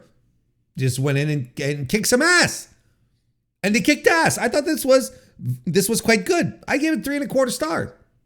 I thought this was a lot of fun. Good match. I don't have many notes for that one. Then we had the WWE Women's World Title match, where Liv Morgan successfully retained the championship by defeating Io Sky. I'm going to tell you, get your clipping machines ready. I was impressed by Liv Morgan in this match. I would even go as far as to say that this is my favorite Liv Morgan match ever. I thought this was good. This was good. And there's a lot of things in this match where I was like, okay, is it because, again, the mandate was get out there and work and you've only got 9 minutes to make it happen because this was about the duration of the match? Or is it because Liv had an exceptional dance partner in Io Shirai? Maybe. But either way, like, Liv was very good here. And she early on, she lands this great drop kick, like this great drop kick. I was like, damn, okay. Fluke?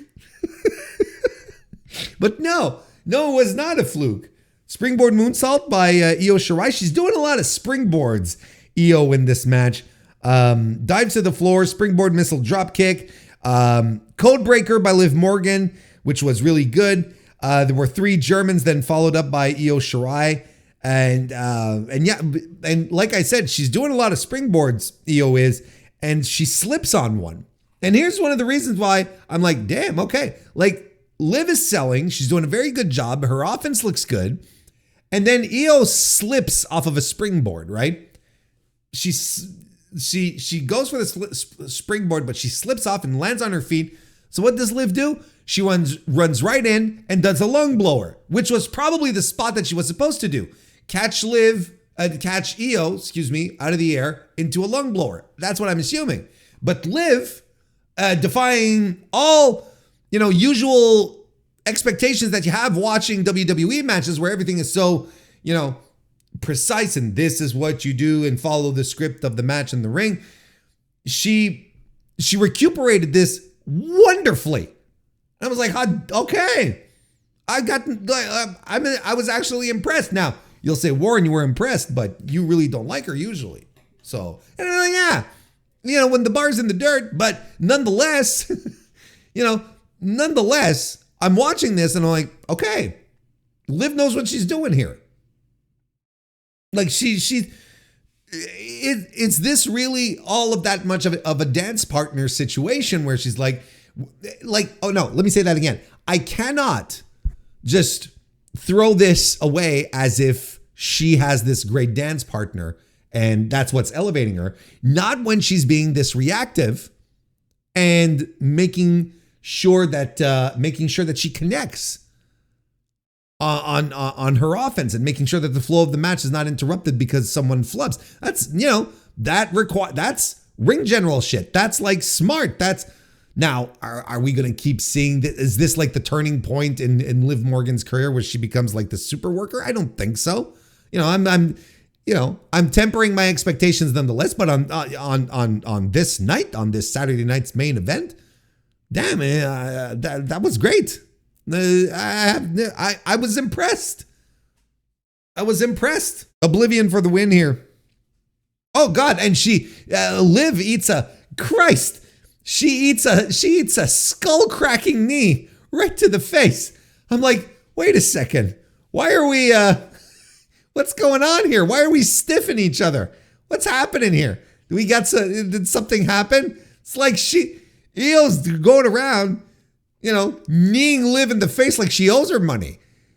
Jesus Christ. Super stiff knee. And so Liv at the end, blood spurting out of her nose. And I'm like, hell yeah, that's a battle scar. I can live with that. So I gave this 3.25 star. Well, I thought this was, nice little match. Fun. I enjoyed it. In and out. No complaints. They weren't supposed to go out there to have a 5-star match. They didn't. They had 9 minutes to get it done. Perfectly executed. After the match, as they're up going towards the exit, Rhea Ripley comes out to stare her down. Because that's the thing. And it's dopey and it's awkward. And that's where I'm like, oh, then it reminds me that I'm watching a WWE show. Then I'm like, oh, of course. You couldn't just have, because it's the angle is awkward. It just looks weird. And Rhea comes out and does her foot stomp. She just doesn't walk up to the woman. It's like, this is what I mean when I say WWE is so contrived, right? Like, and I say WWE, but it's the same thing with other promotions. Everyone comes, they come out to their music, they do their little presentation instead of just doing whatever they're supposed to do. If Rhea is pissed off at Liv and wants to challenge her, well, the music hits and she struts out and goes right up into Liv's face, right? That's what a normal human being would do. But no, like Liv comes out, not Liv, but Rhea comes out and she lifts her arms and does the stomp on the music, like right on cue, and then does the little stare into the camera. Then she turns her attention to Liv. And I'm like, this is dumb. This is dumb. So, just a little reminder, it's like, Warren, don't get too excited. You're watching WWE right now. Don't forget. Thank you for reminding me. Gunther defeated Damian Priest and Finn Balor to retain the WWE Consolation Prize. There's still, look, I thought this was a fine wrestling match, but nothing else. There's nothing that stood out here. I actually thought it felt contrived. I felt like you could see the structure. I gotta tell you, and I mentioned this on the previous review. The last PLE I reviewed. What was it? I don't remember.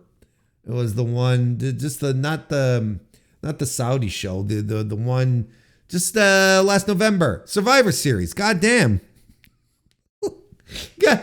Survivor Series where Gunther is there and they have him. They're still doing a crisis of confidence for Gunther, for Walter. If there is one guy who should not be having a crisis of confidence, it's Gunther. Like it's a dumb, weird angle. Gunther has lost it. He has lost his presence. He's not as interesting as he was. He's not coming across as a big deal. I was chatting with some people. They said, "Oh well, he lost his aura." And again, I'm using the word here just as shorthand because I'll repeat it again. I think the word aura is completely depleted of meaning and should not be used anymore. It doesn't mean anything because people now use it for just about anything. So it's meaningless. It's a meaningless word now.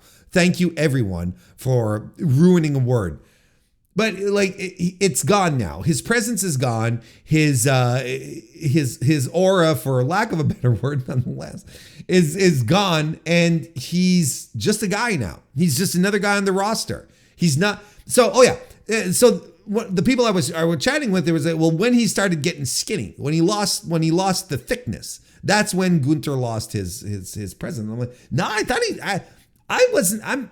It was shocking at first, but it didn't bother me too much. And the way he was booked while he was Intercontinental Champion was actually pretty good. I think he lost his mojo when he lost the IC title, because during his IC title run, he still had the presence. He was fearless, and fearless, but also feared. He's struck fear in the hearts of his opponents and whatnot. A lot of fear. I guess the key word here is fear. Fear. I'm going to say the word one more time, fear, and we're going to move on. And then when he lost the IC title, it's just like, then he became another guy. He's just another guy. And you couldn't have more of a just another guy scenario as what they're having him do right here, where he's been rattled since losing to Cody Rhodes. The story should be, if he ever fights, the next time he fights Cody Rhodes, he'll be rattled.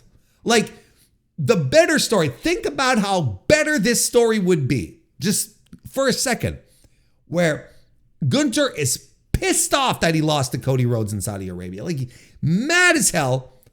And all he's doing is destroying fools. And violently, more violently than he ever had.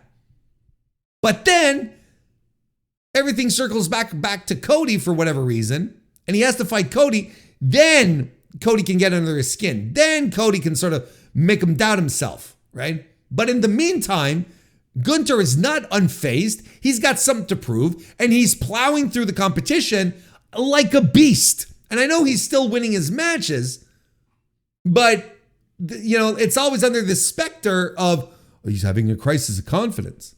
That's not a fun story. Not for a heel. I think it could be an interesting story for a babyface, but not for a heel. I don't think that's interesting. And I don't think this match was interesting either. This was my first letdown match. Here's another thing. Okay, get your clip machines ready. Okay, get your clip machines ready. You ready for this? I told you there'd be things I'd be saying that would shock and amaze you, shock and surprise you, or whichever. I think this show peaked at the Liv Morgan Io Shirai match. Let me say that again, because I think I fucked up. I think this show peaked at the Liv Morgan Io Shirai match. How's that for a shocker? Did you clip that? Put it in a museum. Burn it on a DVD. Burn it on one of those golden discs and then shoot it off into space. Make sure the aliens from a distant galaxy are able to hear it. Anyway, there's a lot of back and forth in this match, and I feel like we've seen this match dozens of times before. It was fine, but I don't think there was any oomph to it. I don't see it with Damian Priest. I know a lot of people are like, oh, he's such a top guy. I don't see it. And Finn Balor, whatever magic he had has long been disappeared. Like, whatever, I don't know. whatever pixie dust he had, he needs to refill fast. You know what I mean? Like the moment this match started to cook was when Gunther pulled Damian Priest off of pinning Finn Balor, but pulled him off by the hair. I'm like, holy shit. And yanked him off by the hair and put him in a sleeper on the floor, then powerbombed him on the stairs. And I'm like, here we go. But no, that actually leads into the finish. I'm like, oh. But see, that's Gunther. That's it. Just violent and unnecessarily harsh. And usually, how do people get pulled off of these pins? Grab the leg, grab the arm, elbow drop. Axe hammer, axe handle. Whatever. Here's like he grabs him by the tuft of the hair and just yanks him away. And I'm like, whoa. All right, let's go. 2 3/4 stars. I didn't it didn't do anything for me. And I thought it wasn't very good. Chelsea Green defeated Michin to become the very first WWE United States Women's Champion. Women's United States Champion. Piper Niven, of course, is there with Chelsea Green. And she gets involved early. And there's Germans by Michin and a tornado DDT and a Rough Rider by Chelsea Green. Got a senton off the apron by Michin and a weak ass eat defeat by Michin to the point where Michael Cole has to say she didn't get all of that, or was it Pat McAfee? Anyway, commentary has to say that because it's your fucking finisher. But I don't think this was. I thought this match. Anyway, the match ends with the unpretty her that she did, like flipping off a rope, and everyone lost their shit for them. I'm like, why are we losing our shit? Like she's like Michin's in the corner, and so is Chelsea Green. And Green's on the turnbuckle, and she jumps off. She jumps off the turnbuckle, and then she's immediately in position because she sort of threaded through her arms, through Michin's arms. And she lands on her feet, and she's already in a position to do the unprettier, and she does it like it was seamless. It was well done, but everyone are like up on their feet and they're going, whoa! And I'm like, why? It's like it's a nice little move, but I'm not losing my mind over it. I'm like, pretty good. So that's how Chelsea Green wins the Women's US Championship. Some people are excited for this for some reason. I don't know why. I don't think adding more mid-card titles makes things more exciting, but that's just me. Anyway, I thought this match was sloppy. That's what I wrote right here in my notes. SLOPPY. I thought the match was sloppy from both ladies, but particularly Michin. And Mia Yim. Look, I don't know. She barely wrestles anymore, right? So maybe she's just like out of tune, out of practice. I don't know, but she hasn't been like the tightest performer they have. She hasn't been the tightest performer in a long time. Chelsea Green has never been known for her exceptional work either. But this was not as bad as I was expecting. Definitely not as bad as I thought it was going to be. But I think it was the worst match of the show. But wasn't even. It's just sloppy, and it was short. What was it, like 8 minutes? If they were trying to do 15 with this, I'd be, clawing my eyeballs out. It was all right. Too much interference too. With Piper Niven, and I'm like, and I'm groaning. I'm like, nah. I'll give it 2.5 stars. It was all right. The crowd, and this was a match that the crowd wasn't even all that into either. They really weren't all that into this match. You know what? I'm going to knock it down a level. 2.25 star. Come to think of it, we're doing 2.25 here. How about that? The more I think about it, the more I'm talking about it right here. I reserve all the rights to amend as I am doing the presentation, to change things around so that the pitch becomes much more compelling. I reserve the right And then the main event, Cody Rhodes defeated Kevin Owens to retain the Universal Undisputed Championship, which again, as we like to point out here, is very disputed. Because you have another world champion in your midst in the same company. So that's the very definition of disputed right there. I'm very disappointed in this match. I'm super disappointed. I was very excited for this match because I loved their match at Bash in Berlin earlier this year. Like, I thought it was tremendous. I believe I even said that it's probably WWE's best singles match of the year. It was really good. So I was excited. And, on top of that, like I was thinking about it, I was like, Kevin Owens is he's such a fan himself of all of these things, of all these historical nostalgic things for WWE, right? He's a lifelong WWE fan.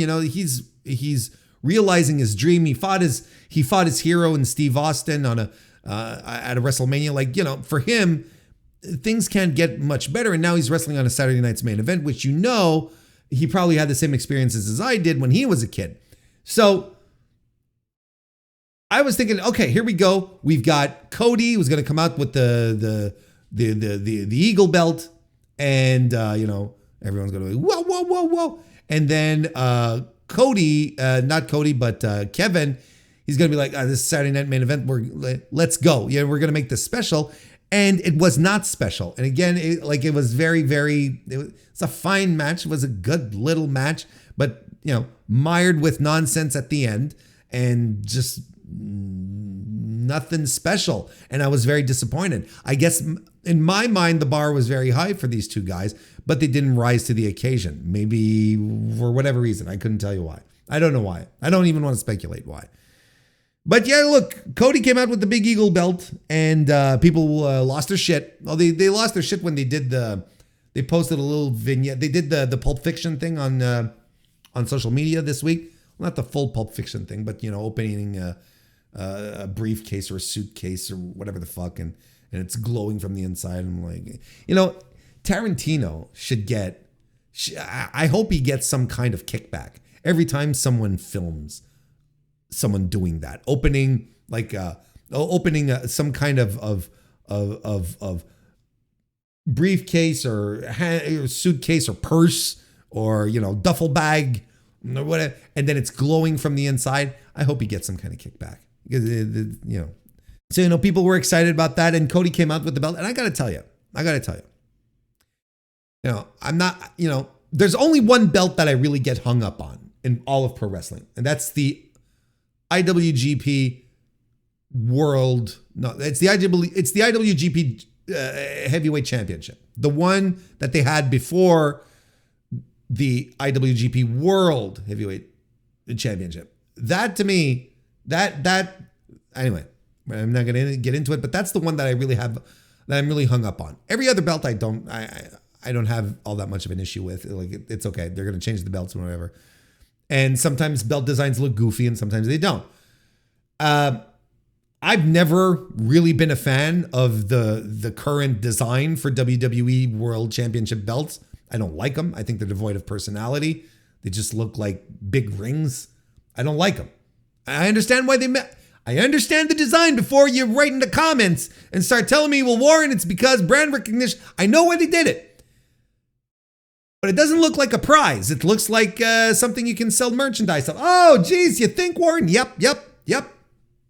I figured it all out. I figured out the entire plan. Before you mentioned it, I am fully aware. So, the point the point. What are you trying to get at, Warren? The belt looks like a prize. Like, it looks good. They refitted the strap, of course. It's not, but the belt looked really good. Like, it looked really, really good. It looks good around a championship waist, a champion's waist, a championship. It's a championship that looks good around the waist, is what I'm trying to say. And it makes the others look like toys in comparison. Like, it just looks like, they just look like plastic They just look like plastic PVC weird knockoff things. I don't know. Like it, I'm not sitting here clamoring for the Eagle belt to come back and be the permanent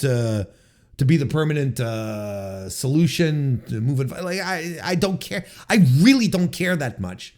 But I can only sit here and provide an observation and a thought. And there's the observation and a thought. That championship looks like a prize. And I think ultimately it makes the other belts, the real universal, whatever the fuck, it looks kind of goofy now. And it makes them all look goofy by comparison. Anywho. I like this match for many reasons. I thought KO had a really good heel match here, stalling and using his, baiting Cody quite a few times and forcing Cody to aggravate the ankle that he's been attacking and, that he attacked and, so that he could have that to his advantage. But Cody fights back, does a cutter on the commentary table, the Cody cutter in the ring. Kevin Owens, probably with the big spot of the match, does an avalanche fireman's buster, which was tremendous. Then we have a ref bump. KO does the stunner and then has the visual pin, but there's no ref. And another ref comes in and then we get that ref bump. And then Cody Rhodes does a crossroads on top of a chair, which Kevin Owens had gone to get, but wasn't able to use it properly. So instead, Cody uses it. So he crossroads Kevin on the chair, covers, and the first ref now is back. 1, 2, 3. And there you have it. That's the win. And I'm like, oh, okay. All right. This feud must continue, I guess. If they had been bold, right? Had they been bold, but this demands guts. This demands a pair of cojones. This demands, the biggest ones you have. Had they been bold on the return of Saturday night's main event on NBC Network, they would have had Kevin Owens pin Cody Rhodes and win the title. And then that's your story leading into the new year and up until, Royal Rumble. Just have Cody drop it back, gain it back at Royal Rumble. No harm, no foul. It's just a nice diversion in the meantime. And it makes sense. And, Kevin has been a tremendous soldier for this company. A nice little pat on the back, a nice little thank you. Here you go. We'll put you back into the conversation for a short while, but nonetheless. But that would have been demanded guts. That would have demanded guts to do. Instead, we get double ref bumps and nonsense and something that just completely took me out of the match. I'm like, which reminded me once again that, of course, I'm watching WWE. So, yeah, I gave this 3 stars. Like, we're just going to go flat on it. 3 stars. Thank you. Fuck you. Good night kind of thing. It's like, I don't know. I think they worked too well for it to be a bad match, but the shenanigans and nonsense just completely took me out of the match. Whereas, like I said, during the course of the evening, we had some clean finishes. We had, Gunter won clean, or at least as clean as he can in these types of situations, right? But there was no interference. There was no, I know the match was no DQ, but there weren't like belt shots and foreign objects, still very clean. Liv Morgan won clean as a sheet. Drew McIntyre clean as a sheet. Why not the main event? What? Why not the big match? Anyway, that was, hey, one thing I forgot to mention. They brought back the ref cams, right? They had Charles Robinson and the lady ref, Jessica Carr, right? They had 2 guys, the 2 refs had the gimmick, right? Which never works. And whenever they do switch to it, it's like it's god awful. It's garbage. It's garbage every time. And they announce it on 2 different refs in 2 different matches. And I don't think they cut to the ref cam once in either of those matches. Right? I don't think that, look, I've said it when they every time they pull it out, but this time, for real, it's a gimmick. It doesn't work. You guys don't even cut to the camera. It's shit. Don't use it. Oh, you got the ref cam on, but no one cares. You don't even care about the ref cam. It's a shit idea and it doesn't work because the ref is not supposed to be there to make sure that people are in frame, or they're supposed to be there to count down, to do their job and observe and count. So that's not conducive to having some great shots. That's my final thought overall for Saturday night's main event, WWE December 2024. There's gonna be another one in for the just before the Royal Rumble or something like that. I don't know if I'll cover it. I'll see how it goes. But I figured this would be special, and it kind of was. Like I said, I didn't hate the show. I didn't hate the show because of the structure, because how it was put together. The wrestling wasn't terrible and nothing overstayed its welcome. I think the main event could have been a lot better, especially considering the two guys who were in there. I think it was a very average match, but I didn't hate the show. Can I recommend it to you? No, it's not a show I'd recommend. I don't recommend the show. Yeah, if you're really curious as to whether or not, if you're really curious, you want to see, well, let me see if Warren is right and this is truly one of Liv Morgan's best matches. We'll go ahead. I think it's her best. Maybe you have others. I think it's her best. You want to go see that, but there's nothing here that requires your attention. You could, if you want to see the setup, you want to see the presentation and see how it's all put together. Well, you can watch the first 5 minutes. Maybe watch Drew versus Sammy. It's not a bad match, but just like it quickly becomes a WWE show under another veneer, and you're like, oh right, I forgot. I was feeling, I was feeling this way, and now it's like, oh yes, I remember now. This is a WWE show. That's just it's as simple as that, really. So yeah, we're gonna wrap it up on that note. Not a great show, not a bad show. Is it a good show? Well, we're close to, but there's a lot of elements in play. I don't know. Not recommended, but also not terrible. It's not a bad show. It's one of the WWE shows I enjoyed the most this year. How about that? How about that? Why don't we review a pro wrestling show? How about that? How about New Japan Pro Wrestling Strong Style Evolve 2024 that happened on December 15, 2024 from the Walter Pyramid in Long Beach, California.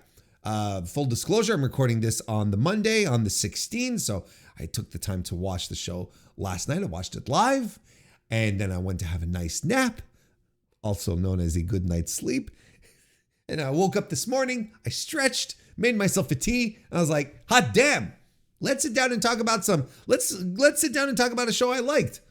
Because I think there was a lot to like in this show. Look, in fact, I'm going to go down this route here. I think this is the best New Japan Strong show that they've put on in quite a while. Like, I don't remember a show where I felt so enthusiastic. Well, enthusiastic. Let's temper the language here. It's not as much that I'm enthusiastic, but I feel good about it.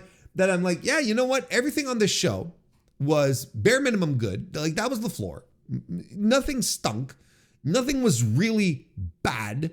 Nothing felt like a waste of time. Everyone seemed to be in a good mental state to get some real good work done. A couple of surprises along the way, plus capped off with a legitimately excellent match. Like, a legitimately excellent match caps off this tremendous show. So there's a lot to love here from the Walter Pyramid, which also seems to be like a consistently great venue for New Japan, right?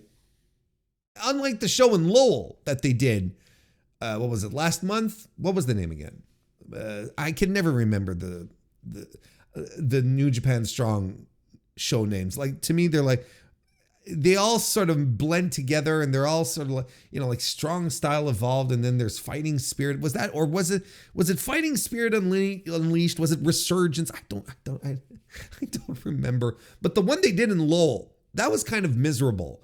The attendance wasn't very good, and I feel it sort of permeated throughout the entire show. And there were it wasn't great. It just wasn't great. It was not a great evening.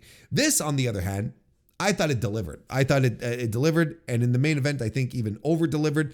I think a lot of people had, particularly Joshi fans, had a lot of expectations going into the main event, and Mercedes Moné once again knocks it out of the park with a great opponent in Hazuki, who is a tremendous talent in her own right, and had a stellar 2024. A lot of my pals, my chums, my acquaintances who follow the Joshi scene closer than I do, because I will admit to watching occasional things, especially when I'm pointed in that direction, but I don't follow Joshi as intently as a lot of other people do. But these people, though, seem to all have the same certain vision in regards to Hazuki, where it's like she is probably the most underrated, the most unheralded great wrestler that is on planet Earth right now. Like, everyone seems to feel like she needs bigger, better things. She's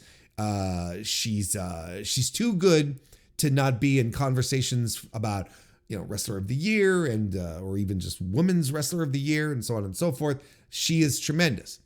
So I think expectations were high, and I think not only do I know they were met. And it's the same thing with people chatting about Mercedes Moné, where it's like Mercedes, in and about herself, she's someone that always seems to be in some kind of position where she has to prove something. And I agree that, her AEW run hasn't necessarily been stellar. She has lost a lot of her appeal that makes her really, really special, to no fault of her own. I would say, a lot of it has to do with the presentation, with the booking. But, it's like I have been so consistent. If there is one thing that I have been so ever consistent when it comes to the career of Mercedes Moné, Sasha Banks, is this: just let her wrestle. Just put her in the ring and have her wrestle. In the months, since you will recall, even just recently, but I'm on record for years saying, promos aren't her strong suit. She doesn't need to have these convoluted storylines. Where Mercedes / Sasha shines is in the ring. So let her go there, get in there, and wrestle, right? And you will recall just somewhat recently, earlier this year, when they did the Big Business, and they decided that her first match was going to be at Double or Nothing. We had Mercedes Moné week after week coming out, cutting extremely cringe promos, very unnatural delivery, and just sort of chipping away at what made her special. Where I was like, she should be in the ring wrestling, because that's what she's best known for. It is not her promo work. That's not what Mercedes Moné is known for. It's for her wrestling, what she brings inside a ring. So the weeks leading up to, months leading up to Double or Nothing, I thought were detrimental to her. And lo and behold, she starts wrestling, and then, things are pretty good. Then, you can always argue about, over the past few months, you can argue about the quality of opponents. She's been feuding with, and who she had to wrestle. Maybe she hasn't been shining as hard. But look, she gets into the ring with Chris Statlander at Full Gear. Was it at, no, it wasn't at Full Gear. It was at Wrestle Dream, right? Right? It was a Wrestle Dream, I believe. Memory. And she and they have a great match. They tear the house down. And now she gets into this match with Husky, and it's the same thing. She tears the house down. I'm already breaking down this match here, and we haven't even talked about like the basics that we usually do. Like, I'm already getting to the match. Look, let's circle right back to this, okay? Let's just get the business end of this pay-per-view out of the way. So, as I mentioned, at the Walter Pyramid, WrestleTix, as of yesterday morning, was reporting 2,337 tickets distributed for this show, which was a tremendous improvement over in the lead up to the show, which wasn't selling particularly well, but there was a big push that occurred and people showed up. So we got a nice little attendance. The last time New Japan ran a show here was in May, earlier in 2023. It was the Resurgence show. 2,903 tickets were distributed for that one. Of course, this isn't the final count for Strong Style Evolved this year, but that's nonetheless a significant drop of tickets. But like I said, it's not the final count, but I mean, we're very close to it. Will they get to 2,500? Maybe. They'll go through 2,400. I'm pretty sure they'll get up to 2,400 by the time we get our final tallies and whatnot. 2,500, maybe. Like it's obviously not going to be as big a draw as the Resurgence show was last year. But then again, you have to factor in, like all of the usual stars are not there. Why don't we pull up last year's Resurgence card and take a look? Because the point here, by pulling up this card here that I want to see and see if I can make that point, is since everyone has gone from New Japan, right? Like Okada, Will Ospreay, Tanahashi is clearly like scaling back, so on and so forth.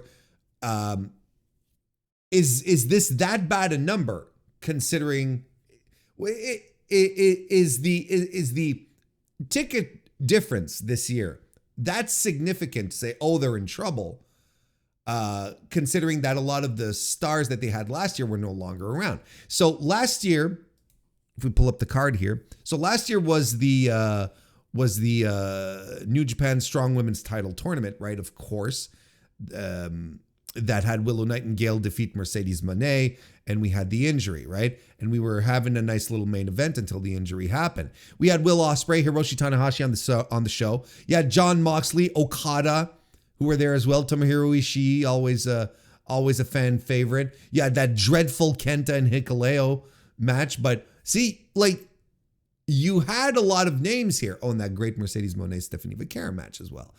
You had some really big names on this show last year. 2,900 was what was reported by WrestleTix as being distributed. This year, 2337. You don't have Ospreay, you don't have Tanahashi, you don't have Okada, you don't have Moxley. I don't think this is so bad, considering that you've got an entire new crop of Japanese guys who are here to, who are being positioned to take the places, who New Japan needs to step up. They got to be satisfied with this. They bring in Shota, they bring in Tsuji, they bring in Gabe Kidd, who are all spread out on the card. And then they top it off with Mercedes Moné, who is probably the biggest star, like for star quality. You know, sure you have Shingo, you've got Takeshita, but you know, Takeshita's I don't think has the like that star quality. You know what I mean? Like, let me make sure I phrase this right. He has the star quality. I don't think that's it, but he doesn't have like he hasn't ascended yet. Does that make sense? He hasn't ascended yet. So they bring him in, and again, he's not technically a New Japan guy. I don't think Jack Perry moves tickets. Maybe Shingo, Yoda, like these are people that people want to see. Zack Sabre Jr. is here on the show as well. I think that moves tickets as well. Shota Umino. You have Gabe Kidd, who's been a stalwart here moving forward. Was the promise of Mina Shirakawa on the show enough to move as well? And I think all of these elements together did sort of boost everything. Like, you look at this card and you're like, this is a decent card, but it's not like it's not a card that's full of star power, unlike the Resurgence show that we're comparing to. But, in this circumstance that New Japan is in right now, where all they can really do is build new guys into their main event scene because they hadn't been doing that. And the guys who were supposed to carry the main event scene are either gone or too injured to carry a main event scene anymore. So I think somewhere they have to be satisfied with the number. Would they have liked more? Of course. But maybe it's not maybe they were expecting maybe more of a disaster than this. I can't imagine that they're upset. They got to be like, well, considering everything, this isn't bad. That's how I consider it. Let's get to the show. We were already talking about Mercedes Moné and Husky. Mercedes Moné, of course, defeating Husky to retain the New Japan Strong Women's title. Why don't we start? Well, yeah, we're going to go with that, and we're going to do what I like to do with the New Japan shows, is start with the business, the top end, and then maybe work our way, or the end of the show, and then work our way back to the top of the show. How about we do that? I thought, look, this is a great match. This is legitimately a great match, and I thought there was a lot of really good striking to start, and it just got more and more power-based and violent. Like, Husky lands this incredible early on, right? This incredible running knee while Moné's in the ropes. She's just dangling on the ropes and on the bottom rope or second or whatever. She just runs in and she completely face washes her with an incredible knee strike. And I thought that was tremendous. She does she being Husky does triple dives, and the crowd is up on their feet for it, and they even have like the New Japan recruits, the dojo recruits, like hanging out there to catch them like they do at Stardom shows, right? Because you saw earlier in the evening, when the luchadors were out doing lucha things, as opposed to when they're at Arena Mexico where they have like a football field. Like they have, I'm exaggerating, but they have like this huge distance between the ring and the barricade to do all the flips and shit that they love to do. Here it was like a lot more constrained. So, you had the New Japan dojo guys catching the ladies, right? Making sure that no one like kills themselves on the barricades, which was smart. And it kind of added to the visual as well. You have Husky Husky running in and just like destroying a bunch of people over and over and over. She does a springboard drop kick as well later on. And Mercedes in the first part of this match was absolutely eating it. Like she was eating it. Then she fights her. She mounts her comeback. She does the Three Amigos and the Frog Splash. And then they also exchange, both ladies, they exchange crossfaces. Husky does it first, I believe. She does it because one of Mercedes' finishes is the what do they call it? The statement maker. I always want to say the bank statement, but it's the statement maker. And she but Husky locks in a crossface earlier on, and throughout the match they will trade crossfaces on each other, which is a good little story because that's Mercedes' finish, and Husky is using it as well, and I thought that was interesting. That was a nice little that added to the that definitely added to the little story of the match here. Superplex by Husky, and then Mercedes Monet avoids a senton atomico. She does she lands a sunset flip and a meteora as well on Husky, who does a second rope lung blower and then lands the senton atomico. And then Mercedes just like great crescendo here. The pace is picking up. It's starting to feel urgent. A great build. The crowd is into it. They're on their feet. Mercedes is dropping, backstabber after backstabber. She wants to end this match. Goes for the Money Maker, but Husky is close to the ropes, so she prevents the loss right there. She puts her foot on the ropes, and she mounts a short comeback, but another Money Maker puts her away. Look, my only critique is that the Money Maker is not a good finisher.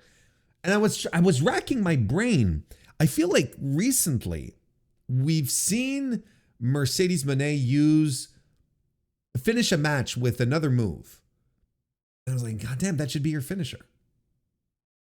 It was like, that should be your finisher. What are we doing here? Not the Money Maker, which it doesn't work. It doesn't click. It's not good. I don't like it. I don't like it. It doesn't suit her. It doesn't look good. It's not a it's one of these finishers where everyone sort of has to be like in the perfect position for this to work, right? You have to be in the right spot and you have to eat it a certain way for it to look as good as it's supposed to. I'm not a fan, but I'm a fan of this match. This was tremendous. Like a legitimately awesome match that caught me by surprise at how good it was. Had me up on my feet. At some point I was pumping my fist. I was like, let's go. I had Kristen. I was watching this with Kristen, and she was like, do you think Husky can do this? Well, not sure, but and she didn't. But I mean, a tremendous match. And here's the thing that happened here. This is pretty much something that occurred. Husky just had her coming out party to the North American to wrestling audience at large. Sure, Joshi fans were all already aware of her, but this is legitimately a Stephanie Vaquer type of situation where Stephanie Vaquer, had her match at Resurgence last year, and then from that point on, she was in the conversation of anyone you were talking about when it came to pro wrestling. It was like, oh, Stephanie Vaquer. Suddenly, she became a conversation piece. And I think this is the same thing that happened with Husky here, where I legitimately believe moving forward, she is going to be in the mouths of a lot of pro wrestling fans. They're going to be like, well, is she going to be at Wrestle Dynasty? When Forbidden Door time comes around, they're going to be like, well, Tony, book Husky, so on and so forth. I think she just had some doors swing right open for her. I think this was a very public tryout, and her stock has been raised tremendously. I think it's undeniable. I think she created new fans. New people are there to enjoy her work now. I don't necessarily mean this translates into more people are going to watch Stardom, but I think more people are going to be interested in Husky's career moving forward. And that's not a bad thing. I'm absolutely not advocating for her to drop everything and come to North America. That might not be even in the plans for her. That might not even be something she wants to do. Because that's usually the misconception that a lot of people have. It's like, oh, now that it's working out well in North America, they can move here and work in North America. but maybe some people just don't want to uproot themselves. Maybe a lot of people just don't want to move to the United States and work in North America. Tetsuya Naito is a very good example of that, where he's said, I believe, at least a couple of times, right? He said that, he has no interest working in the United States. He doesn't want to live in the United States. He doesn't want to work here. That's why he only comes very, very sporadically. Whereas a guy like Tomohiro Ishii clearly enjoys it. He comes over and he has a good time, goes to In and Out and heads home. Mina Shirakawa is one who absolutely is also someone who clearly enjoys working the North American scene. And that's tremendous for her as well. But it's not a guarantee, is what I'm trying to say, that just because the doors swing wide open in North America, that these people absolutely want to do it. You're uprooting your entire life from another country and another culture to move to another country and another culture. It's just, maybe it's not something you want to do. That's all I'm saying. If she wants to do it, all the more power to her, and I'm sure she'd have some interesting opportunities waiting for her. She would be a much more interesting addition to a couple of rosters here in North America than some existing people on a couple of the rosters here in North America. We're going to leave it at that. Because she was tremendous. I knew she was good. I've seen some very good matches of her. This was tremendous. This was absolutely right up there. It's fantastic stuff. And Mercedes, once again, having a great match with the Japanese girls, that's it. That's her. Just tremendous stuff. Some great elevation, some great back and forth. I look, go watch this. This is an absolute no-brain recommendation. You seek this match out and you go take a look at it, and then, no, I'm not going to get into that. No. I wanted to go down a path where I wanted to use some examples as to why sometimes, women wrestling in North America, I sort of shrugged my shoulders. I'm like, well, this wasn't very good, where a lot of people are tearing their shirts apart at how great it was. I'm like, well, here, this is a great wrestling match executed by women wrestlers. This is what a great match looks like and what it should feel like. Whatever happened over here, is not as great as you think it is. That's why, that's why I think it's important to be able to watch a little bit of everything.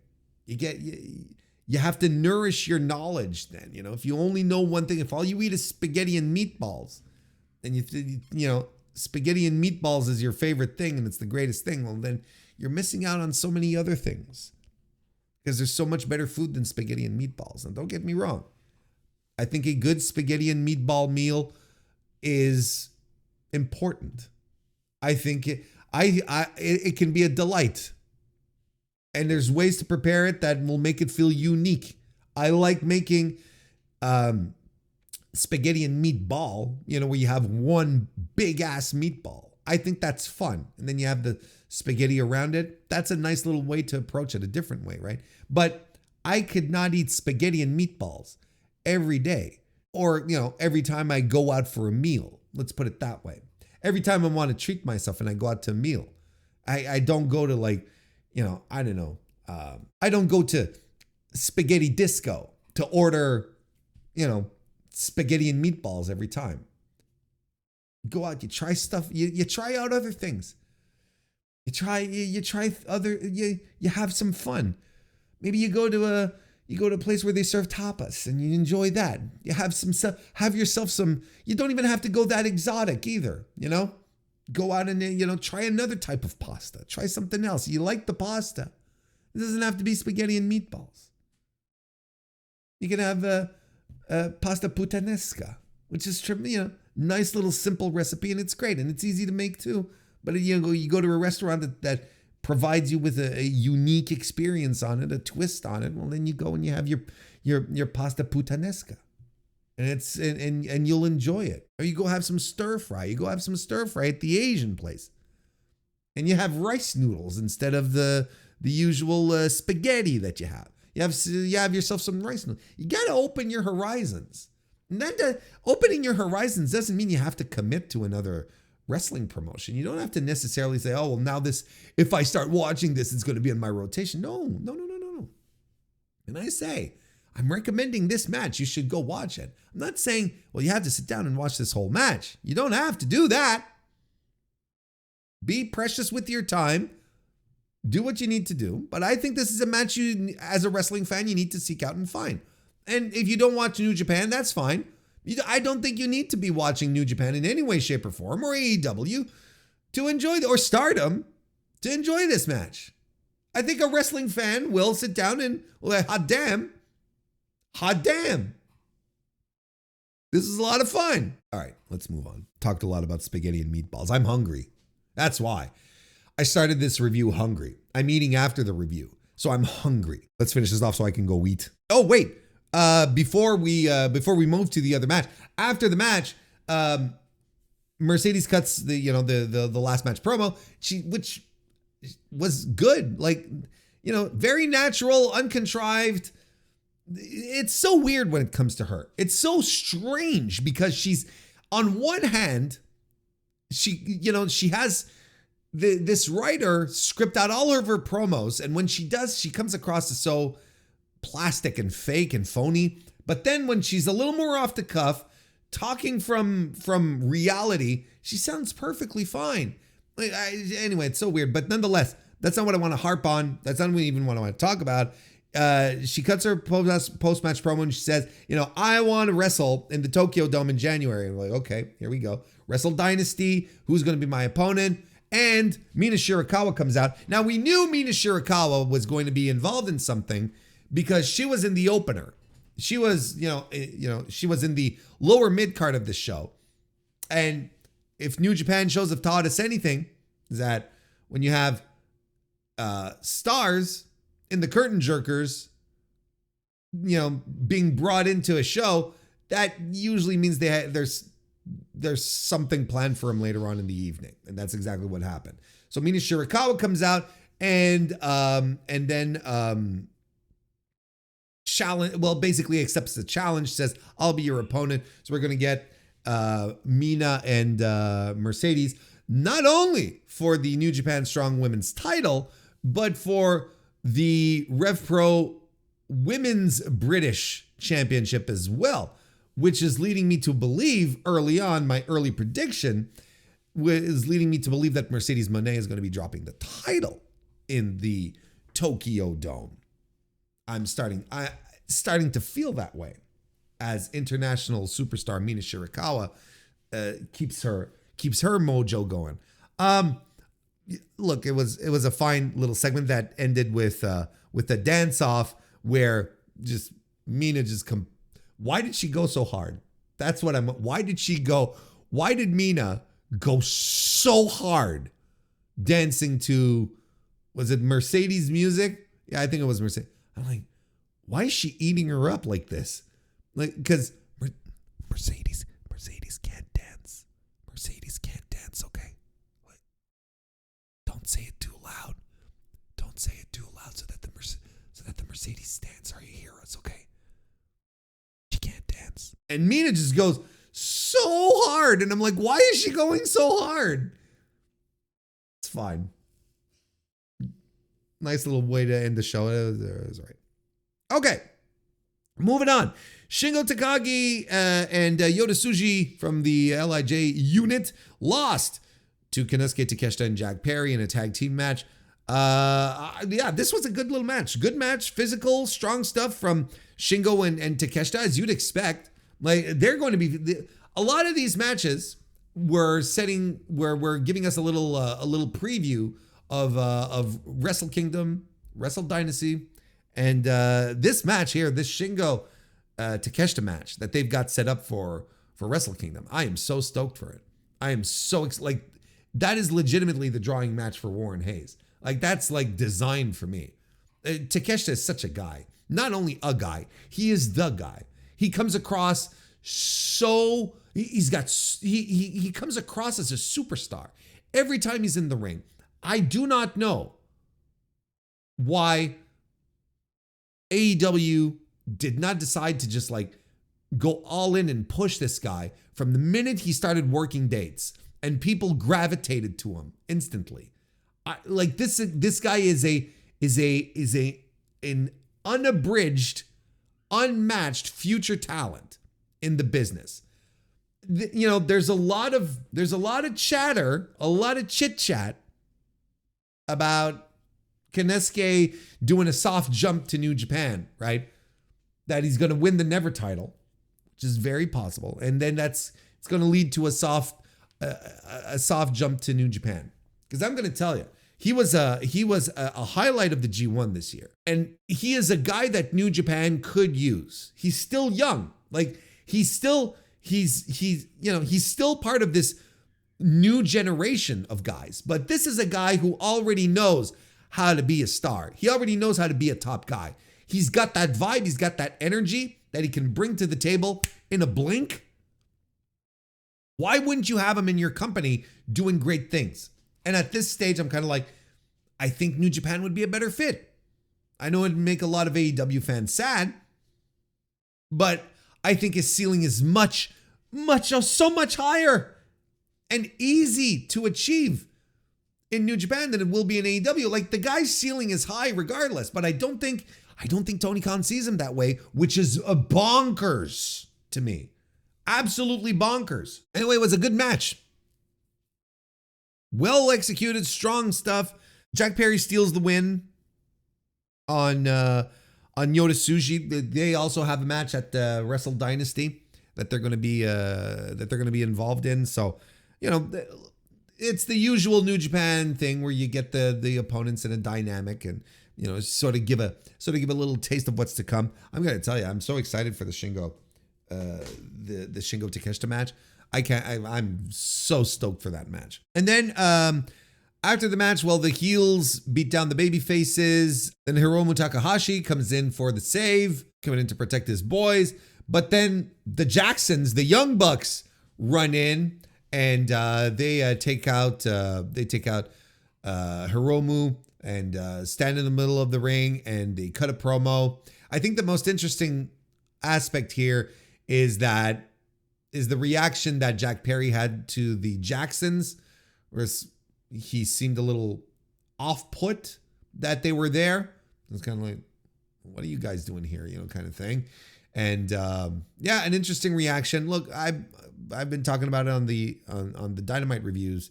To me, this is a question of to me, like, I think it's clear that the Elite, like this incarnation of the Elite, is done. I think it's toasted.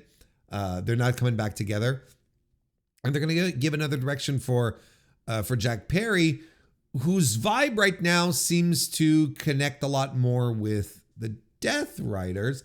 I know that would not be a very popular addition to the group, but I do think that the Death Riders also need to add members to their group. And John Moxley, a couple of months ago, just at the onset of this new gimmick, right, ran into Jack Perry backstage and said, "I always liked you, kid," something to that effect. So it's like this might be coming to fruition. I think the prophecy may be coming, maybe fulfilling itself. The prophecy might be coming true, folks. Anyway, good match. I gave it 3.5 stars. Zack Sabre Jr., Bad Dude Tito, and Shane Haste defeated Shota Umino and Dirty Work, which is Fred Rosser, and Tom Lawler was, of course, wearing ridiculous garb for this one. This was pretty good. A nice little match. I enjoyed it. Wouldn't go around screaming to the heavens. You've got Shane Haste in here, who's Shane Haste set up. The one thing though is again, the focus here was giving some time to Zack Sabre Jr. and Shota Umino just to add some fuel to the fire for the main event at Wrestle Kingdom. I enjoyed what I saw. I'm sorry to say. And I know the very easy popular opinion right now is to go around shitting on Shota Umino and not, about his work, about his energy level, how is he convincing us of what he's capable of and what his personality is. And it's very easy. And to a degree, it's kind of tired at this point. I understand that. I understand some people are very upset at him being in the main event, but we've already discussed this in the past, and my opinion still remains. Like, if not him, who then? And then instantly we open up the discussion with Yota Tsuji, which is fine. But if not those guys, who? And we've been saying, when I say we, New Japan fans like myself have been saying for years, push the new guys, push some new guys. And now we're pushing new guys and we're upset because it's not the new guy we want, because they're not ready. But if they're not ready, when are they going to be? At some point, you got to throw these guys into the deep end and have a sink or swim moment. And quite frankly, I think sometimes I feel like I'm on a fucking island when it comes to this main event at Wrestle Kingdom, where I'm like, I feel like this is going to be a very good match. Is it going to be the greatest? I don't know. We'll see how these guys operate. I mean, it is Zack Sabre Jr. after all. And Shota has shown signs of greatness, little signs of brilliance. And I thought what they were doing in this match was tremendous. And I think they have good chemistry. I think they play off of each other really well. I think it's going to be a super solid main event, and it's not going to be some kind of unmitigated disaster that some people are making it out to be. Is it the greatest drawing top tier match in New Japan history? No, of course not. No, of course not, because Zack's had a proven draw, and I think as we'll see how things go, but I don't know how much of a proven draw he's going to be. And Shota is a new guy. He's still fresh out of the box when it comes to his post Young Lion environment, right? So you have to put these guys in these positions, and they have to be able, like I said, it's a sink or swim type of thing. They have to be able to pull through or just like drop away. It's either or. You can't have both. I don't know. Like I think there's a lot of dooming when it comes to Wrestle Kingdom this year, when it comes to the people being pushed, when it comes to Shota Umino specifically. I think there's a lot of dooming, right? Everyone's saying, well, the biggest match that they have is Naito and Hiromu, right? Which they are doing, and which I agree with. It is quite possibly the biggest drawing match that they have, and they're doing it. Well, what do you want? What would it have been better for the IWGP World Title? Did we want Tetsuya Naito with the world title again? Like, everyone was sort of relieved when the world title was taken out. So what do we do? What's the solution? What's the solution? There's no easy fix here. I don't think there's an obvious fix. I don't think there's anything that exists on a New Japan card right now that you can immediately point to and say, this is booking malpractice because they have this match on the card that they're sitting on, right? And that would draw, that would do good business, etc., etc. That doesn't exist. That doesn't exist in New Japan right now. I'm sorry to say, it doesn't exist. It's just not there. Anyway, a little bit of a sidebar here. All to say that I really enjoyed what Zack Sabre Jr. and Shota Umino have done, and adds a little more confidence to me anyway that their main event at Wrestle Kingdom is going to be a good stuff.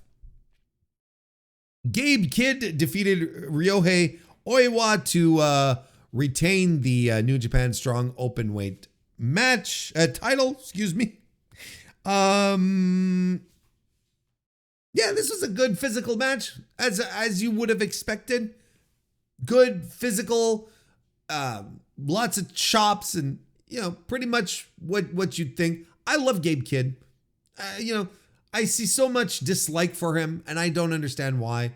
He was spending a lot of time arguing with some dude in the audience about his mother, and, doing, suggestive hand gestures to said gentleman about said gentleman's mother.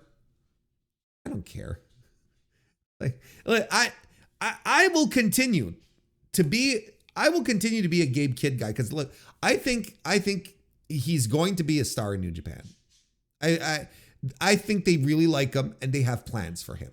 I think I think he's been a breakout for the company. He was, and I know it wasn't everyone's cup of tea, but when we were just coming out of pandemic and everything still felt really stale, and over the past like 18 months when things in New Japan didn't feel like they had any energy, any color, he was coming out doing, throwing shit around and screaming at the camera and screaming at fans. And I'm like, this is different. This is something else.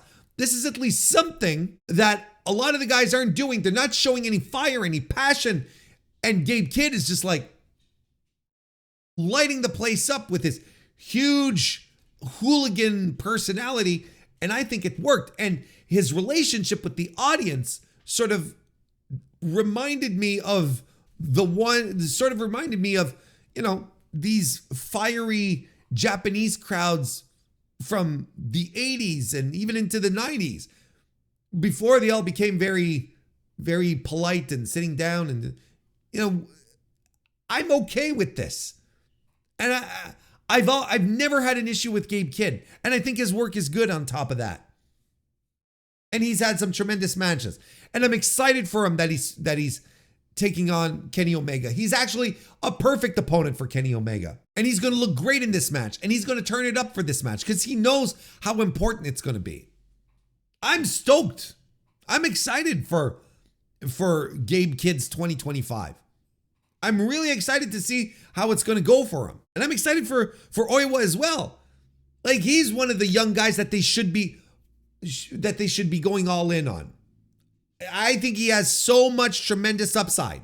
Like, he's a New Japan guy. He looks like a puro badass. They should go for it. Anyway, Clark Connors at some point breaks up a pin after a Dr. Bomb by Oiwa, and Kosi Fujita comes in for the save, and there's a lot of near falls and big power moves and a pile driver, and the Madman Bomb by Gabe Kidd makes secures the win in a 3 1/4 star match from your boy Warren here, which I liked. I think Oiwa is still finding his feet. I think he's still finding his vibe, but it won't be long that guy's going to be tearing stuff up. The United Empire duo of Jacob Austin Young and Templario. That's right. No Great-O-Khan, no Henare, no TJP, no Callum Newman, no Francesco Akira. No. Jacob Austin Young and Templario defeated the LIJ duo of Hiromu Takahashi and Titan. I thought it was a little surprising. If I remember the build up to this, for some reason, now as you may recall, Henare was supposed to be in this match, and I believe with Jacob Austin Young, and he got injured. He got injured out, so they storylined this so that TJP would have to go scout to find another member of United Empire, and I guess no one else could fly in, or just didn't work kayfabe wise, whatever. So he went to CMLL and recruited Templario, which I do not have an issue with. I think Templario is great. I love Templario. So it was still really weird seeing Templario and Jacob Austin Young as a tag team unit. And I'm like, okay, this This is curious, but I also like the idea of United Empire having their own luchador. You know, a guy that can be affiliated. Look, we'll see how deep this affiliation goes, right? Is Templario going to start throwing up the crowns, you know, coming out like at, you know, at Arena Coliseo on Saturday nights? You know, it's like, you know, is that something he's going to start doing? But, you know, he came out with, you know, all in green. He, you know, he had the gear all set up. He had the green mask and the trunks. He was, you know, he was looking the part. This is, again, another good little match that I thought was really buoyed by Templario and Titan, who really did a lot of the work here. You know, Jacob Austin Young, I think, has, you know, I think he still has a ways. How do I put this? I don't think like he's all that interesting so far from what I've seen. But look, I mean, the guy's not a newbie. He's a vet. He's been doing this for over a decade, I think, right? Pro wrestling, I mean. So, you know, it's probably just a question of finding your footing. Not unlike Drilla Maloney when he first arrived in New Japan. And it's kind of awkward, right? And didn't he come in during a Best of Super Juniors, right?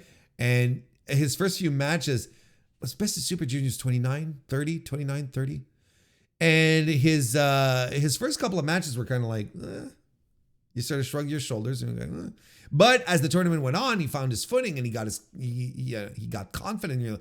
And now it's like, oh, okay, he's actually really tremendous and good, and it's a fantastic addition to the roster, especially in the junior division. Even though is he really a junior heavyweight? Is he really a junior heavyweight? Let's be real here. Nonetheless, this match was carried by the Lucha Libre dudes. Hiromu was having a lot of fun with the audience, like he usually does when he comes to North America. You know, he doesn't necessarily have his working boots on. He's more like, you know, we're gonna give the crowd a show, which is fine. Don't get me wrong. 3.25 star. This was another 3.25 star for me. I enjoyed it though. You know, don't get me wrong. Hechicero defeated Leo Rush. And I was excited for this match. I was like, oh, please be good. Please be good. And it was good. It was a good match. And Hechicero was like, this is what I thought was cool. Is like Hechicero was given all the room to make this his match. And Leo was very giving because Hechicero was tying him up, doing some groundwork, something that Leo Rush is not necessarily, that we're not necessarily used to see him do, where it's mostly fast offense, quick offense, a lot of high flying maneuvers, but we're seeing some counter moves, some submissions. I love the spinning backbreaker by Hechicero, which really was like the first real power move of the match. A dive by Leo Rush. We got a series of near falls. And there's this big leg takedown DDT type thing that Hechicero does to get the win on Leo Rush. Good match. And the pace of this match was also great. Just underscored Hechicero's creativity and Leo Rush's versatility. I really liked this match. I thought it was a lot of fun.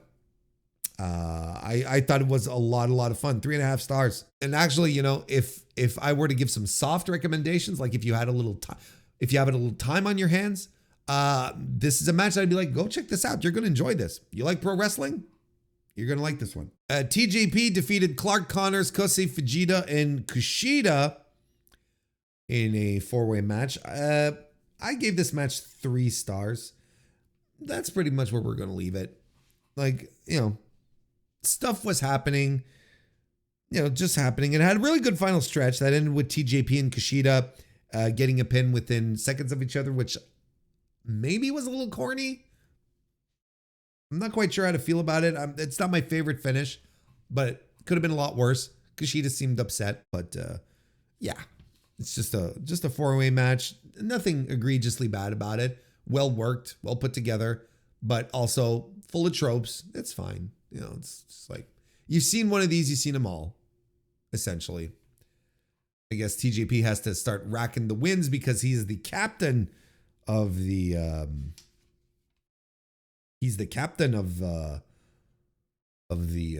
United Empire now, right? He's the captain. He has a captain hat. Toot toot. The West Coast Wrecking Crew defeated the Grizzled Young Veterans to become the new New Japan Strong Openweight Tag Team Champions. This was real good. I really like this match too. When I say two, I'm thinking about Lio Rush and Hechicero, but this one, my expectations were very low, but they rose above. It was so nice to see the West Coast Wrecking Crew get out of the orbit of Tom Lawler and Fred Rosser and finally go off and do something else, title or not. Like, who cares about the titles? You know, it's like, just go out there and have a match. And it was a really good match. I thought it was tremendous. And by extension, I would even go as far as to argue that from what I've seen, this was the Grizzled Young Veterans' best match since leaving WWE. I don't think they've had like this exciting or physical a match since leaving. And look, Jarrell Nelson, Royce Isaacs, they knew that this was their match. It was their moment. They were bringing the pace, and they kind of worked babyface in this match too. But they were in front of the California crowd, right? They were home. It's home turf, so that's what you do. It was all so good. Like it was a good physical, sweaty match. Guys were sweating. They were working so hard they were sweating. But wrestlers don't sweat all that much anymore. But when you see them sweating, you're like, holy shit. And it was physical. I think I've said this 4 times now, but nonetheless, big power moves complemented by some really good tag team wrestling, smartly put together. You know, Grizzled Young Veterans, they lost it. It was their own fault. It was their hubris that got in the way because they got too cocky. And I think it was Jarrell Nelson. No, JD. Sorry, I don't remember who, but one of the West Coast Wrecking Crew guys rolled up James Drake for the win. Like, tremendous. Like I thought this was really, really good. 3.5 stars. Again, if you have time for a soft recommendation, this one here. Was really good. And then we had the opener between Mina Shirakawa and Johnny Robbie. Johnny Robbie, a dojo prospect. She was out with an injury for a while, so she's on the comeback trail. I'm not super familiar with her work, but I like what I saw. This was a fine little match, a good little opener. Well, nothing to write home about, but absolutely nothing bad. Let's just give it the gentleman's 3. How about that? Thought it was well worked. But yeah, I'll be curious to see more of Johnny Robbie moving forward. And of course, like we mentioned, Mina had better things to do. Well, not better. That's mean, Warren. She was setting things up for her big moment later on in the evening. And then on the pre-show, Zane J brought an end to Matt Vandegrift and his iron fist around the strong survivor match gimmick. He defeated Matt Vandegrift. So Matt Vandegrift no longer has a guaranteed spot on the strong shows moving forward. There you have it. A good show. I thought there was a lot of good pro wrestling on this show. Right up to it, like I said, a tremendous match in the main event. Monet and Husky were absolutely fantastic. And look, I gave you a couple of recommendations, but let's say we want to just do a little wrap up. The main event is an absolute must see. You gotta watch this match. It's tremendous stuff. You absolutely have to reach out and watch it. Otherwise, if you have time, they're not as great matches, but they're good. They're fun. Hechicero versus Lio Rush and the West Coast Wrecking Crew versus the Grizzled Young Veterans. But, you know, like if you have, what was it, like 3.5 hours? Something like that. If you have that ahead of you, just watch the whole show. You know, if you're looking for a good little wrestling show, you have it right here. That's what, just plop it on and enjoy. Savor. There you go. So, no, good show. I enjoyed it. It's a good little amuse-bouche before we get to the Christmas Corrigan shows and then Wrestle Kingdom. So there you go. New Japan Strong Style Evolved 2024. Yeah, I liked it. There, that's the review.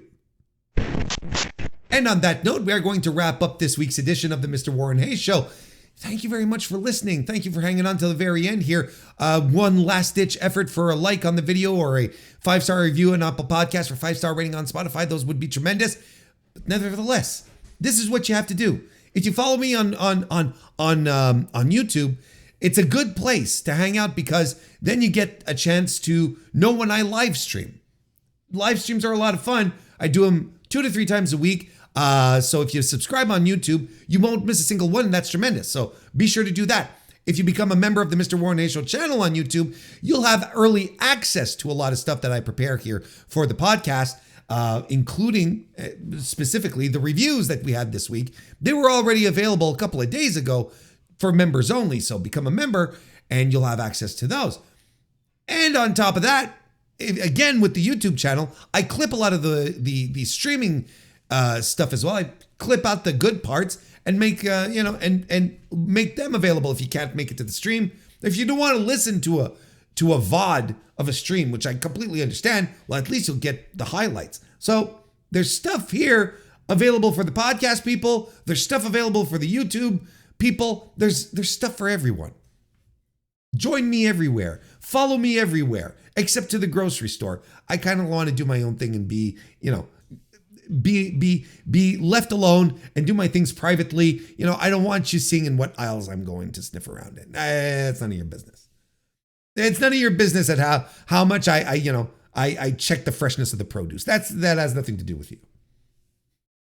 But I do appreciate you being here. Thank you all very much for listening. Go watch some Randy Orton and get back to me, and I will see you next time.